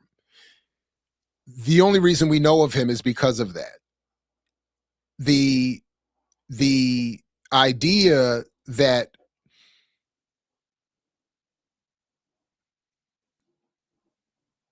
Black journalists hired in mainstream white media outlets are there to properly inform us and to do good work and can do good work as part of the mythology. The idea that we can create an alternative that matches that environment is also part of the mythology. So part of, without saying it this way, for a bulk of my own work and argument, I've been arguing for a form of journalism that's akin to what Mtume Gant argues we need in terms of cinema. That is, we need third cinema in film, and we need third journalism in journalism. But that also, to his point, that is Gant's point, requires that we create an adjustment in ourselves and in our audiences for what that media will look like. And what is being projected here is this idea that the institutions of this society have abandoned us, and we can then create an alternative that operates, functions, looks like, and pays like those institutions. And that's part of the mythology. It's also parallel to the mythology around Black capitalism and entrepreneurialism that says white folks and white capitalism isn't going to save us, so we need a Black version that will. All of it avoids radical analyses, organization, and behavior that lead us back to the same kind of problem. So, okay. Onyx Impact has launched a $500,000 campaign to help safeguard the future of Black media infrastructure. By the way, in comparatively, when we're talking about institutions of media and journalism, $500,000 is not a lot of money. Inspired by the recent arrest of journalist Georgia Fort, vice president of the Minnesota chapter of the National Association of Black Journalists, per Dallas Weekly, and Don Lemon, former CNN host and host of the Don Lemon Show, the nonprofit launched an additional push to kick off the Black History Month with a specific effort in partnership with NABJ to match up to $100,000 in funds raised.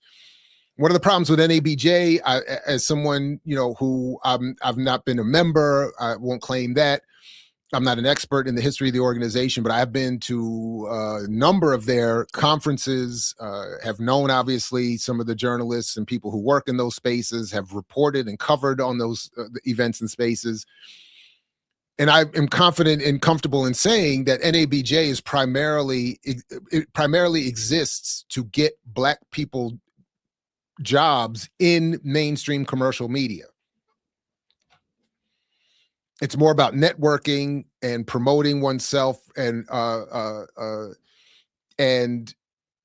finding good jobs in commercial media. It is not where you go to find radical analyses of the media environment. It's not where you go to find people looking to practice radical journalism and so on and so forth. And yes, while it's bad that at this heightened level of fascistic response that journalists like Don Lemon are finding themselves being locked up, and maybe, as maybe we might not want that to happen, we certainly can't be confused and tricked into thinking that Don Lemon has been out here serving the people all these years and providing us with an appropriate form of journalism and an analysis, nor that he's doing that now.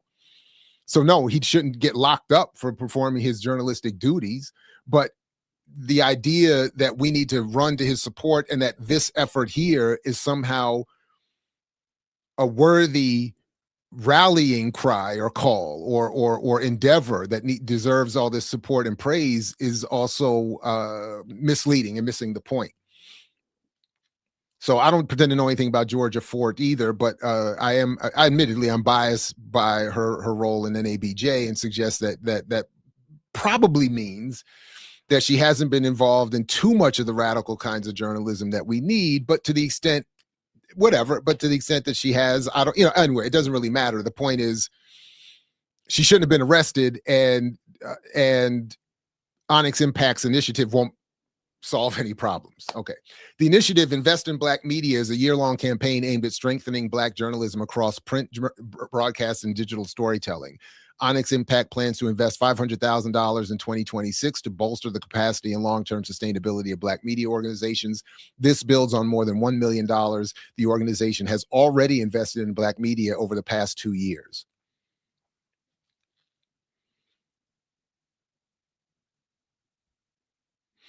So they're talking about, we've covered some of this as well, the attempt by the administration to erase Black history, and they're talking about the removal of monuments and signage and Black history celebrations, et cetera, and so forth. And they're covering that. Onyx Impact will continue its unapologetic support of Black journalists with a $100,000 commitment to NABJ's Jubilee Fund, $100,000 to the National Newspaper Publishers Association, NNPA, for investigative reporting, and $75,000 to the National Association of Black-Owned Broadcasters Creators Mastermind Program, which develops Black creators across industries. I would be very much interested in seeing what is considered investigative reporting by NNPA, who folks might remember when I spoke to Ben Chavis, the head of NNPA, and it's on the channel, where I politely confronted him about NNPA's promotion of the buying power mythology and encouraged a different approach to informing Black readers about the realities of the economy. His response was to suggest, well, we're not using Nielsen anymore for those numbers and moving away from that. But obviously they're still producing those reports because they need the revenue. They need the ad revenue. So I'm not really sure what $100,000 for investigative reporting is going to do. But even if it's attempting to do really good investigative reporting, $100,000 is not a lot of money. The organization is also investing $75,000 in archiving the Black web to train students and media professionals in digital preservation, and $150,000 in its information integrity lab, which pairs Black digital creators with newspapers to expand reach and ensure accurate fact-checked coverage. Please spend some of that on your buying power reporting. Now, so I did try to look, so I was like, previously, we had seen how Onyx Impact had promoted outlets like Roland Martin and The Breakfast Club as positive examples of Black journalism and media. And obviously, from my and some of our perspective, that's insufficient, and we're critical of what they what they don't do. So I was interested in seeing, like, well, what is the goal here, and how are they doing all of this?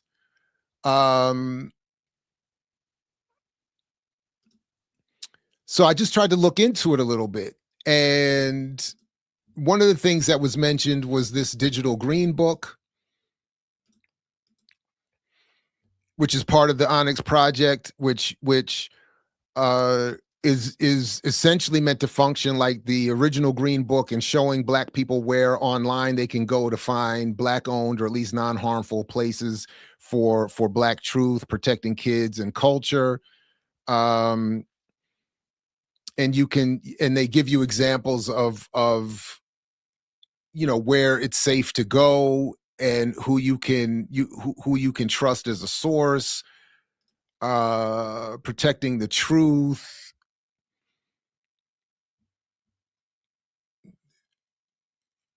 Let's see, where did I find? No, that wasn't it. Honestly, what it looks like to me is it looks like a nonprofit sales kit for workshops and stuff that you can sell to teach people basic media literacy stuff. How to engage algorithm, how to understand algorithms and engage social media. And I was trying to find where they suggest, right here it is, share this tab instead. So you go to, like, because I was again, this is what, this is, so National Black News Sources. And I thought Hammer and Hope being there was funny. I admit that. And I thought, I was like, okay, well, there's some progressiveness there. I'm surprised it's there. but it is also the most prominent wing of the Black academic left that are involved there. So it stands to reason that they would have risen to the recognition of some of these folks here.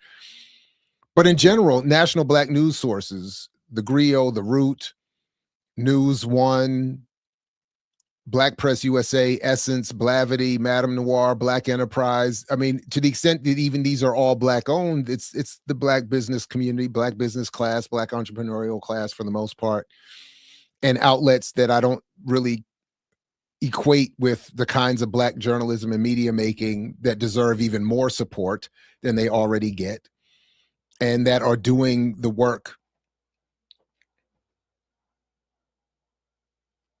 that white institutions are not doing.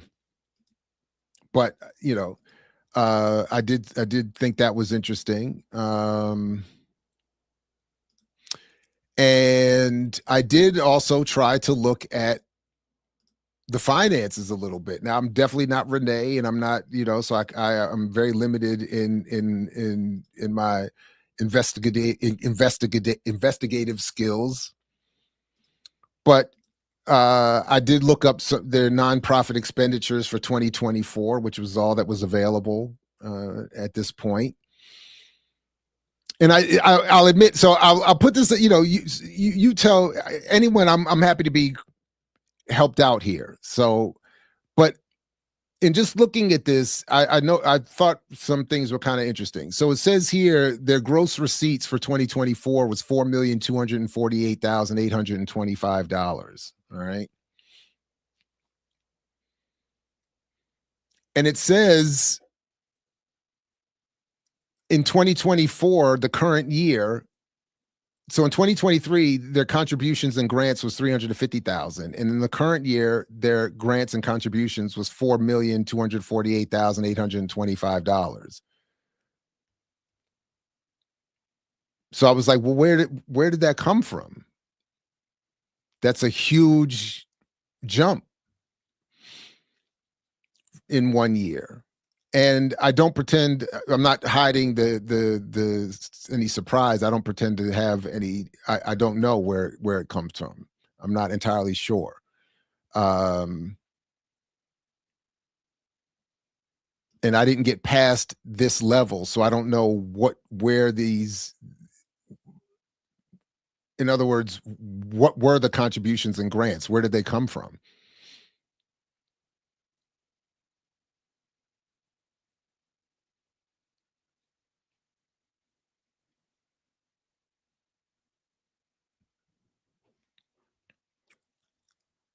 Let's see. And admittedly, I didn't, I have not dedicated a terrible amount of time to this, but just looking around a little bit, I did think that was interesting. And where else? Because I had looked up, because you can look up, you can see the compensation. So Watering Hole Media, who now also own the Griot, right? Or is it the Root that they now own? Or no, Watering Hole owns Essence now. Right? Who did they just buy recently? All right, Ashley Allison, Democratic strategist and media commentator, which I think is interesting, acquired the Root through her company Watering Hole. Oh, Essence Magazine is owned by Essence Ventures, led by Richelieu Dennis. I'm not saying that name properly. So Ashley Allison, Democratic strategist, owner of the Root and the Watering Hole, also was paid $300,000 in 2024. These are other expenditures.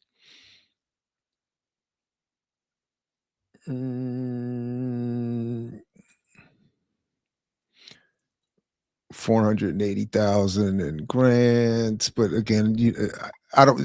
I'll check the chat in a second, but I'm sure somebody in the comments, somebody can, if somebody can follow up on this for me or for us. I'm just curious, where was all this money coming from, and where is it going?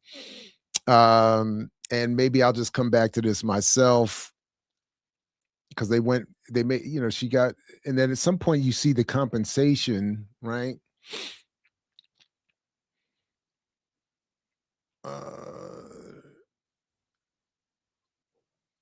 Let's see the Bonner Group. Let's see, what was this?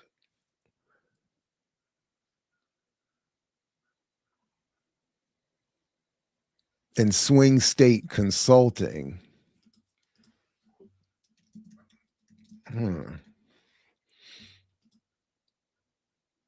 Bonner Group is a Washington, D.C. progressive nonprofit and Democratic political fundraising firm.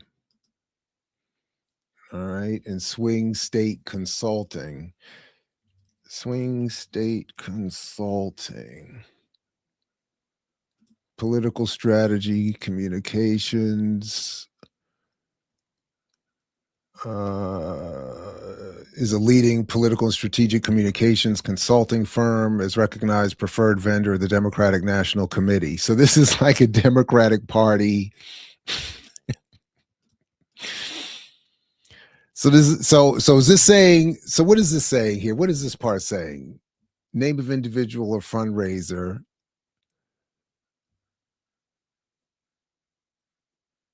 So does this mean that these folks paid Onyx or paid by Onyx? Amount paid to or retained by organization. So it looks like they were paid a total of 1.2 million, right? Or no?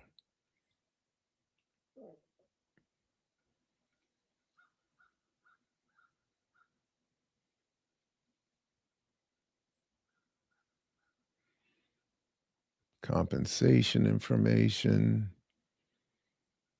Sosa, $299,210. That's a nice check. Yeah, but that was the point. So I just wasn't clear where did all that money come from? And then it's clearly just being used, as we've covered even before, back when we were in the EYL days with Onyx. And I'll find the link and put it in the show description. But all of their argument is about supporting Black media that is supportive of the Democratic Party. So I don't want to. Anyway, so I think Hammer and Hope should. I don't know why they're on that list.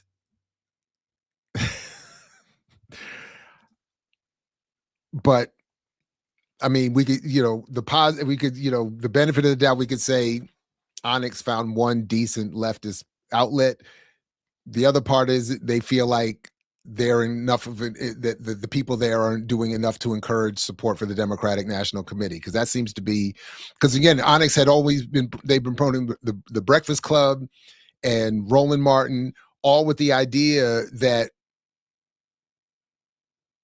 if you're promoting and supporting and defending Democratic Party politics, you are doing the correct thing. You are as far left as you need to be, and you are resisting the disinformation and misinformation coming out from the right wing. So I just thought that was fascinating. And that's what I'm saying. Like, I can't get with, oh wait, what was this part?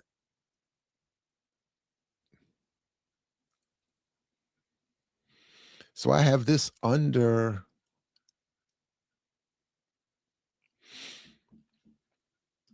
wait a second, suggested list. So let's see, protect our truth and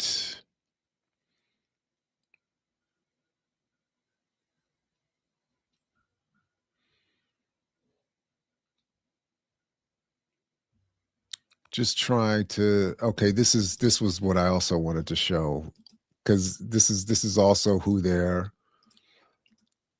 part of what they're recommending here. The Black journalists and peers take direct to have a direct stake in ensuring accurate reporting. So here's just a few recommendations. April Ryan, you know, good reporter, White House correspondent, but Democratic Party, very liberal, mainstream. Michael Harriot, I feel like about the same. Keith Boykin, I don't know Thurston, I don't know Jamel Hill, I'm aware of. Christina Greer, she did, oh man, I think I'm reading one of her books now, Dr. Greer. Wait a minute, let me check something here real quick. Make sure I'm thinking of this, got the right. Let me just double, triple check something right quick, fast, in a hurry. No, it's not the same Greer. Sorry, apologies. I don't know this Professor Greer, but I feel like we did cover her. Wait a second.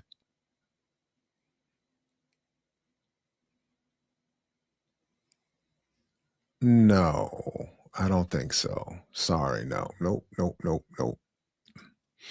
I don't know. Karen Van Lathan, we know. Ibram Kendi, we know. So, you know, that was.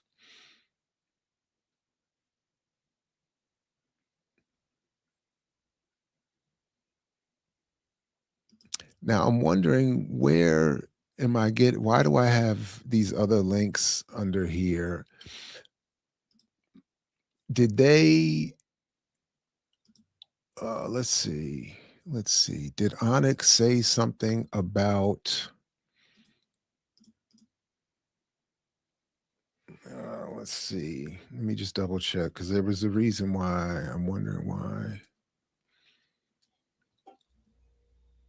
No, it's not there.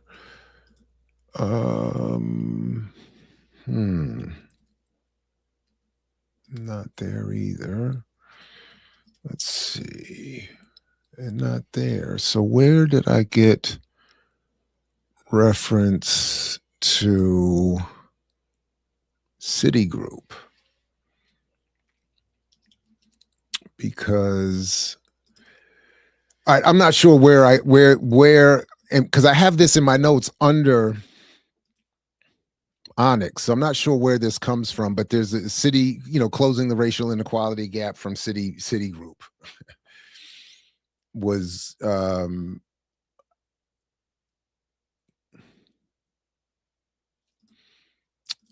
but I'm not sure. And then similarly, why do I have,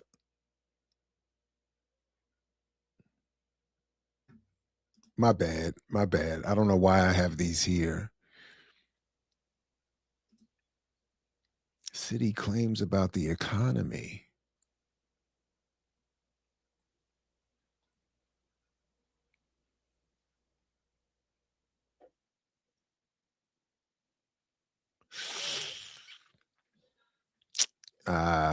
I don't know, but in any event, I'm curious about the Onyx Group and what they're doing and what how they got there. So I'm going to look into that some more. But obviously it's part of this apparatus of maintaining a lock on support for the Democratic Party, which is wild. All right, so what I think I'll do for today is just wrap with these movies, and then I'll just have to come back to some of this other stuff. There's just let's see, and what was. Oh, there was a clip here, just real quick, that I had found about related to buying power, always being told to invest in the stock market and get our finances right. I just thought this was, let me just play this. I think I have it queued up here. Is actually simple. It's not even what this video is actually about. It may have something to do with the fact that the top 10% of America's wealthiest patriots own 93% of all stocks, with the top 1% cornering nearly half of the market. But I'm just spitting on balls. It sucks for most people. This video is actually so yeah, because we're part of the buying power mythology is invest in stock and buy land. And I keep, as I pointed out in the book, numbers similar to this. The wealthiest 10% of Americans own 93% of stocks, even with market participation at a record high. So this whole thing of get in on crypto, get in on this, get in on AI, get in on that, it's too late. There is no getting in other than to be the last ones in, to elevate the value of someone else's owned property that they will then sell, rug pull, leave you holding as they make all the money and you nothing. And then the very next stat that they pull up here,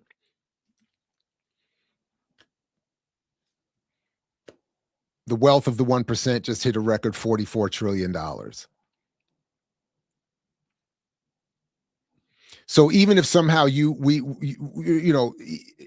if someone is somehow completely succumbed and bought into the mythology around meritocracy and they deserve it and all of that, nobody deserves to have 1% of the population with $44 trillion while the rest of us struggle to have even $400 to $600 in our bank account to save to satisfy an emergency. So there is no stock to buy, there is no land to buy, there is nothing, there is no way for the colonized and locked out and exploited masses, black or otherwise, to enter into these spaces and change these relationships and to close gaps. All right, so I just saw that, thought I would throw that in there. Okay. All right, so let's wrap up by moving along with our letterboxed series of film reviews, because I have 3 more, not really reviews, but so remember, I'm working off of this Freedom Now, a starter pack of 24 films about the civil rights movement and black liberation. And if you haven't seen them already, I'm going in order. So we've already covered the films as they show them here in order. We covered Till, the Rosa Parks story, and now we're at Ruby Bridges, a clear-eyed and touching Yuzon Palcy's made for television movie about 6-year-old Ruby Bridges and the integration of William Frantz Elementary School in New Orleans in 1960, shows a little girl's defiance against a sea of hate. This is the key phrase here. And we're not talking about prestige TV either. So Layla Rashan, who many of us, of course, Sunshine, the legendary performance there in Harlem Nights, with all due respect, I don't find her to be that great an actress for something this serious. But again, this was made for TV. And let's see, let me just go through my notes here. So integrating schools, but nothing of, for instance, the independent black school movement. So again, when we're being invited to recount these histories, I did make a note that we're encouraged to say, yes, it was great that there was this effort at integration, and it is moving to see the portrayal of a young Ruby and her family having to deal with what it means to oh, by the way, exactly 44 trillion, and my bank account is negative right now. Yeah. And those are the points I mean to highlight. Like, and I mean to do it. I'm intentionally wanting to provoke some levels of anger here. 1% running around here. And by the way, the point I didn't even highlight properly, that's 44 trillion that we've helped produce in bill paying, shopping, consuming, blah, blah, blah, and all the other, and working and all that other kind of stuff. So we should be like, they're walking off with, okay, all right. All right. So again, it is moving. I'm not even in front. Like, it is moving to see some, I thought you know what? Let me get her name.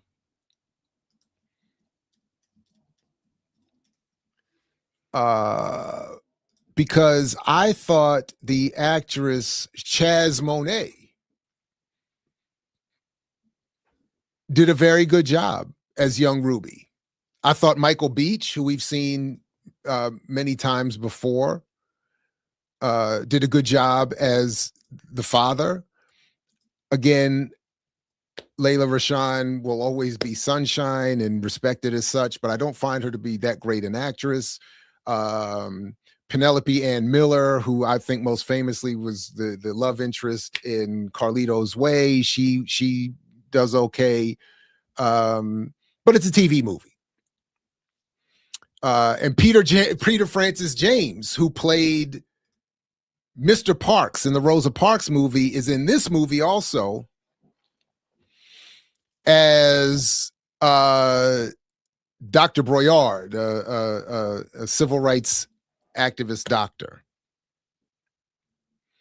Yeah, it came out in 1998, and I had never heard of it either. And again, it was a TV movie and treated as such. So I kind of find that to be disrespectful in terms of what the history is. But I thought it's not really a good film. And we get a good amount of focus on the white liberals, both the white school teacher that Ruby is assigned to, who's very friendly, Penelope Ann Miller's character, very supportive, to the white liberals, Kevin Pollak's character, Dr. Robert Coles, who is kind of like a white version of what's my man's name? The Doll Test. Kenneth. Oh my God. Come on.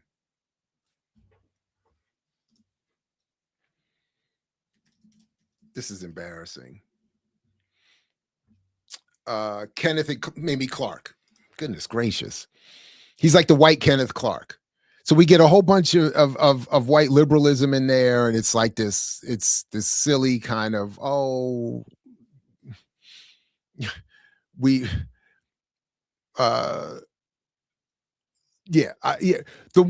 so that was irritating. It was another recentering of the white liberal. But one part that I did actually appreciate is that, kind of similar to the one of the scenes in Till, that I did appreciate seeing, is some of the discussion within Ruby's family. There's an argument between the mother, who is very supportive of Ruby desegregating the school, but her father. And I get it. And I know he's, it's that toxic manhood, that patriarchy, but there's that sense of, I can't do anything to protect my daughter from getting yelled at and cussed at and called all these names and threatened. And I wrote my note here that I would not have subjected my daughter to that. So to the extent that this is a heroic act in desegregating schools, and I'm ambivalent, especially nowadays, where I live in Howard County, Maryland, where it's supposed to be rated one of the best places to live in the country, but we also have one of the highest rates of segregated public school experiences within the school. Everybody goes in the same door, and then they get separated within the classrooms. Like, I don't know if we've reached the promised land that integrationists were hopeful for, but I wouldn't have been able to be the one.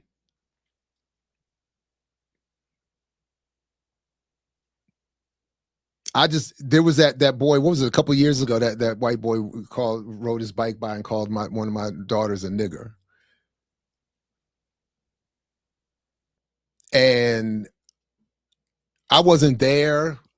and I'm glad I wasn't there. I don't know how I would have responded, but I would have wanted to respond inappropriately. So the idea of what Ruby is shown going through, I couldn't have done that. They do show, to my point about this whole black Jewish relationship mythology, they show the Jewish store owners protecting, on the one hand, wait, at one point they do something to protect. What did I write here? Drive them out. Did they drive them somewhere? But because there's definitely one scene where the Jewish store owners refuse to serve Ruby after she's involved in desegregating the schools, and the backlash from the white community is they don't want to engage with her anymore. The father loses his job. There's a lot of backlash that I don't think we're encouraged to think about to the extent we remember these histories at all. And then there's this discussion between the mother and the daughter and Ruby saying, Jews are, they're oppressed too, but, because the mother hears that the Jews kicked her out of the store, the daughter out of the store, she's shocked and she's saying, oh no, they're usually so nice. They wouldn't do that. But they have their own, so, they're oppressed too, but they have their own struggles to deal. It's one of those kind of things, but there's no elevated, there's no real analysis.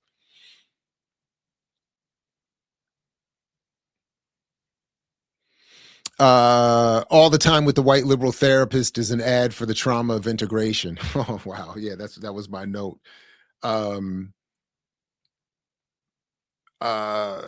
Right, because the Kevin Pollak character that I was saying is the white Kenneth Clark is a therapist that is assigned to help Ruby, and she's saying to him, because I didn't know this about Ruby's experience either, but apparently, to the extent this is accurate, when she integrates the school, she's not immediately put in a class with anybody else. So at the beginning of the school year, she's in a class alone, the only student with this one teacher, and she's describing to the therapist that this is traumatizing. She's isolated. So that's why I wrote this note about the trauma of integration, and you can see the white liberal doctor struggling with, what do we do? Like, oh, I didn't really, like I would have never thought of, and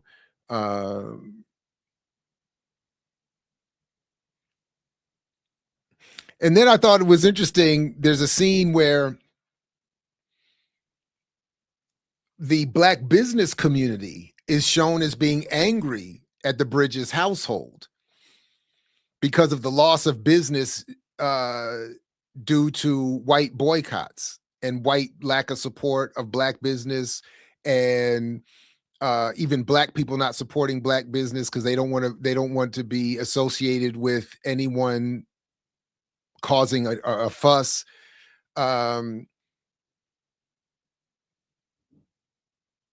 So it was like the recent Target arguments where black entrepreneurs were saying, please, I know you want to boycott and Target is wrong, but they do have our stuff in there. And then we see by the film's end that the white teacher transcends, that she transcends her own struggles and problems, and goes on to have some elevated understanding or experience or something like that. So I actually don't remember the details, but that was my note, that we get the transcendence of the white character, the magic. She gets magic Negroed by Ruby Bridges, and that's it. And that, and there's no discussion of the complexity of integration beyond the trauma we see in her therapy sessions. There's no discussion about, and in 1998, this is the situation. And in 2026, we still have these, so it's just like, this was great. She's heroic. They're heroic. And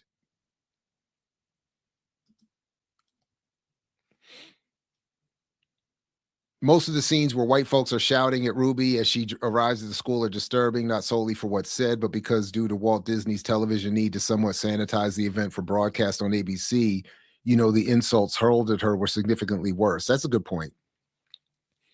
Nevertheless, Ruby persisted. That's right. And she's immortalized in the Norman Rockwell iconic painting. So you see that, where the tomato is thrown, and you get where that image is drawn from. Yeah. And then next, Freedom Riders from 2010. One of the Black Life's great chroniclers is Stanley Nelson Jr., who recorded stories about Marcus Garvey, Emmett Till, and the 1921 Tulsa Massacre. Of his many films that could be featured on this list, he's here for the documentary Freedom Riders, which reports on the many students and young people in 1961 who spent 6 months riding Greyhound and Trailways buses in the South to push the segregated interstate travel system to integrate. So I admit I was very critical of Nelson's Black Panther documentary, and some have argued not critical enough, but I admit this was pretty good. That on the one hand, again, it's doing the same thing of narrowing the civil rights struggle to these relatively liberal integrationist politics. We don't get invited to, again, it's another example of us not being invited to the radical wing of these struggles. However, I have to admit, having understudied and underfocused this particular history, I was impressed not only by the documentary, but by what the people did.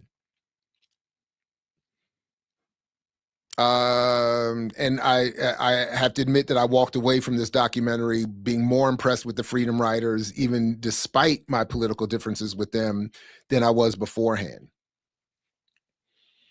So just following my notes here. So they talk about the context in which this was happening in 1961. And they even start with John F. Kennedy giving a speech where he talked about how he needed that the world needed freedom and the world needed democracy, but he was conspicuously silent on the absence of freedom and democracy in the American South.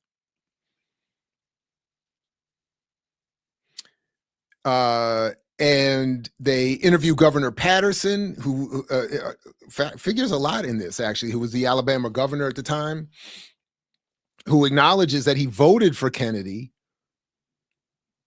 because he thought that,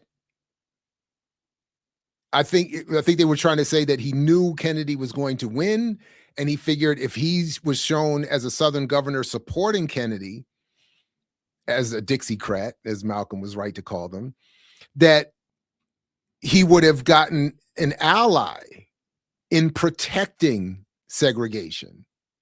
So, and I thought this was an interesting point because to me, it reveals the conservatism and the lie of the mythology around Kennedy.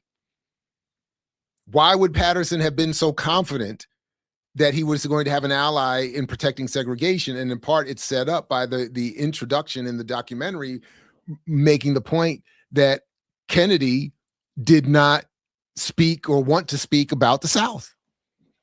He was focused on communism and his war, his competition with the Soviet Union, and he didn't want to draw any more attention to all the shortcomings of his own country. I thought that was very interesting. And then they get into, I made a note about the Pritchett paradox in Two Black's essay on nonviolence being violence too, where he talks about the police chief Pritchett, who used peace and sort of support for King's movement as a way of disarming, pun intended, the nonviolent struggle of King, who needed a violent attack from the white supremacists to make the point about the value of being nonviolent.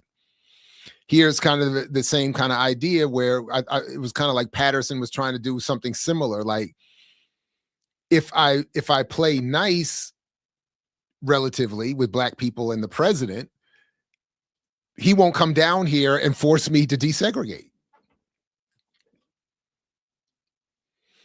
I thought it was interesting that they make reference to Irene Morgan and her July 1944 Virginia effort to not give up her seat on the bus. And there were, there were even previous, they don't mention this, but there were even other refusals to give up bus and train seats going back to, I think, the 20s in New York. And of course, the late 19th century with Ida B. Wells on the train doing that. So, I thought that was interesting.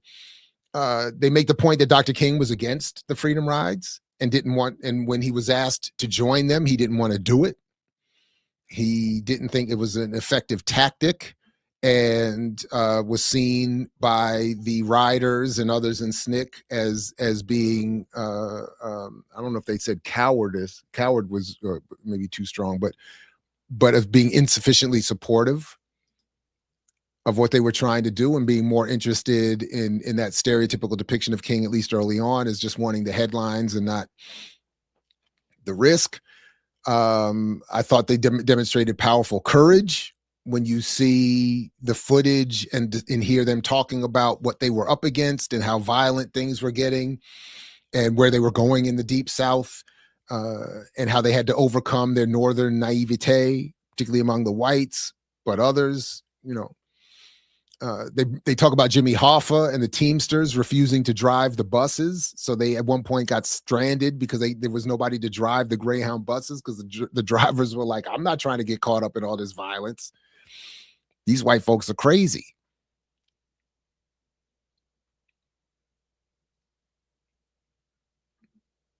The Alabama police chief, again, same kind of thing. The Pritchett paradox looked good in defense of forcing Patterson to comply and protecting the riders, because the chief said he said to the governor, I will follow orders.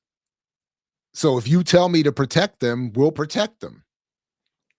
And Patterson did, to get these, like at one point in Alabama, the point is the Freedom Riders bus got attacked, it got stranded. And if they didn't get police support, they might not have gotten out of there. And Kennedy is saying, calm everything down, because I don't want people around the world paying attention to this, because I'm trying to use the facade of American democracy to block communism. So Governor Patterson gives them support. They go across into Montgomery and have to start from scratch because all the protection is pulled back, and going from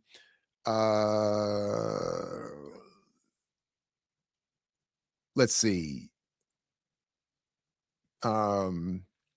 Selma to Montgomery. The governor pulled, it was like, I'm only offered, the police chief of Selma had challenged the governor to say, if you tell me to protect him, I'll protect him. But once they got to Montgomery, the police chief there was like, I'm not interested in that. And then they all got attacked, starting with the white journalists. And white women were pointed out as being some of the most vicious in the name calling and encouraging the men to violence. More discussion of the importance of and this is again for today in the reverse hashtag community. What got Black people in advance here was discussed in this documentary, was the movement's power and impact internationally, and having the world say, you can't treat Black people like this. So, I mean, I have to say, as I started with it, it is prescriptively limiting in that we are only, again, encouraged to see the relatively liberal, nonviolent, direct action. Important to remember the direct action component, because they were not punks. I would not call what they did at all cowardice. But that's as far as we're allowed. We're not invited into radical analyses, other forms of more militancy, none of that. None of that's in there. But I admit it was better than I thought it would. And I have a greater respect for the Freedom Riders than I did before seeing the documentary. I have to admit that too. So salute. All right. Next up was Hidden Figures from 2016. And I will just admit the following. I did not rewatch it. I didn't rewatch it. I watched it once. I was not at all interested in watching it again. I tried, actually. I started watching it again. I made it like 20, 30 minutes and I just couldn't do it. I don't like the approach. I don't like I didn't like anything about it. But what I did do was look up a couple things about what the film got wrong.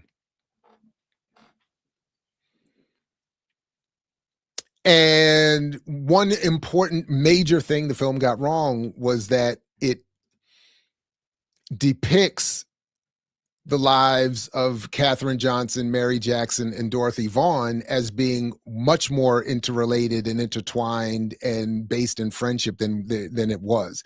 And it destroys the chronology of these women's lives and their work as mathematicians in NASA and this, that, and the third. So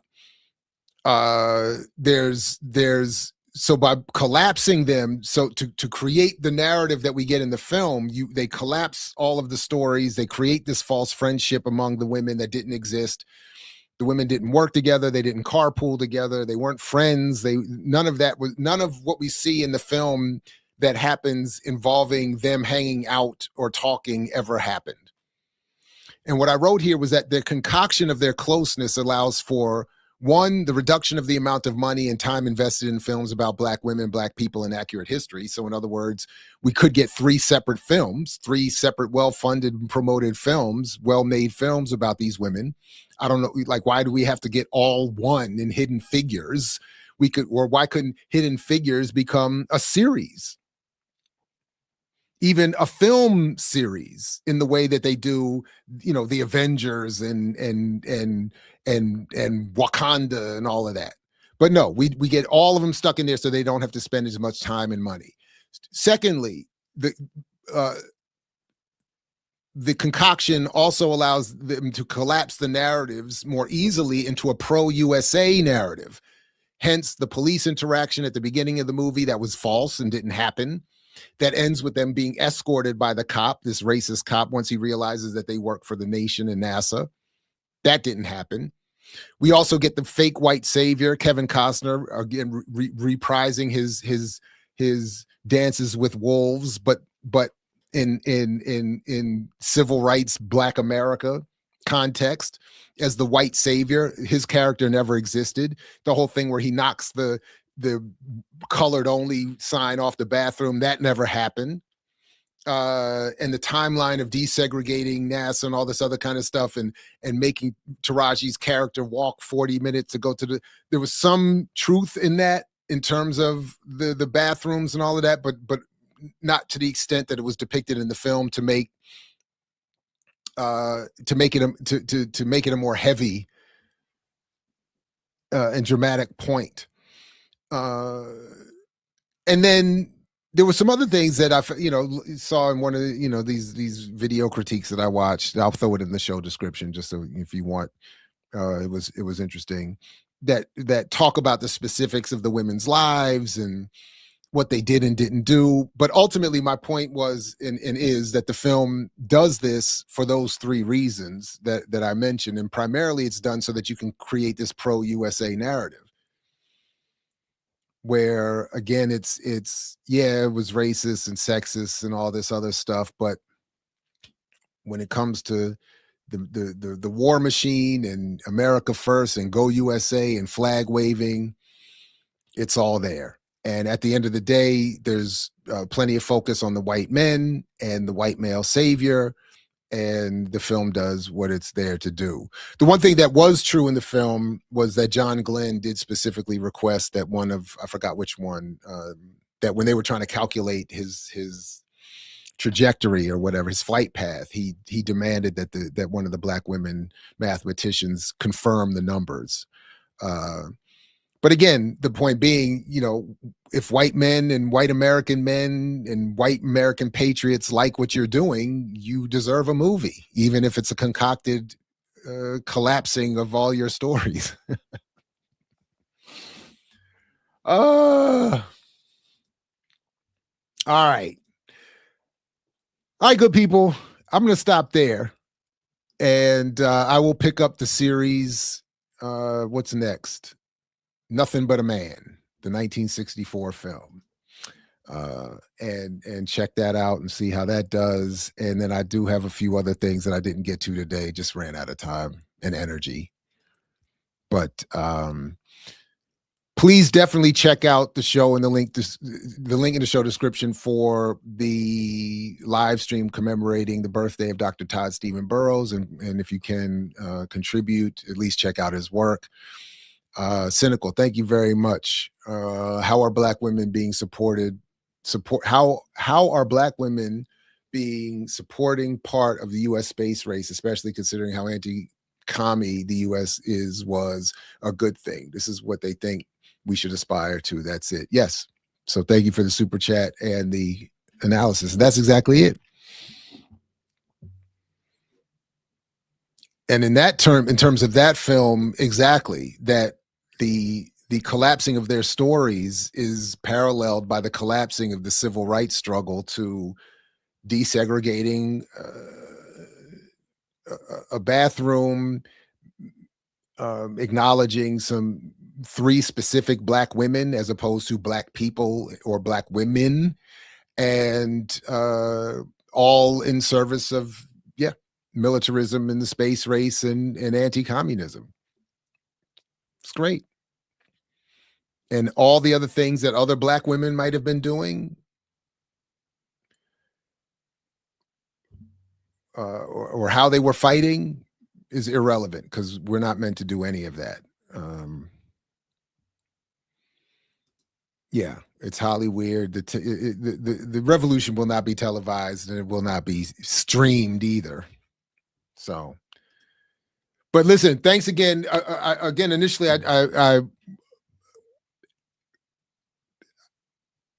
love doing this, obviously, and it's therapeutic, and I hope makes some sort of positive contribution to people looking to engage in some sort of radical struggle. But I also just wanted to thank again the members of the patrons for supporting this platform, and I really appreciate it. So thank you all very much. And to those who will see this later, thank you as well. I really appreciate you checking it out. And Asante Sana, right back at you. So anyway, thanks everybody. Peace. Again, only if you're willing to fight for it, as Fred Hampton used to say.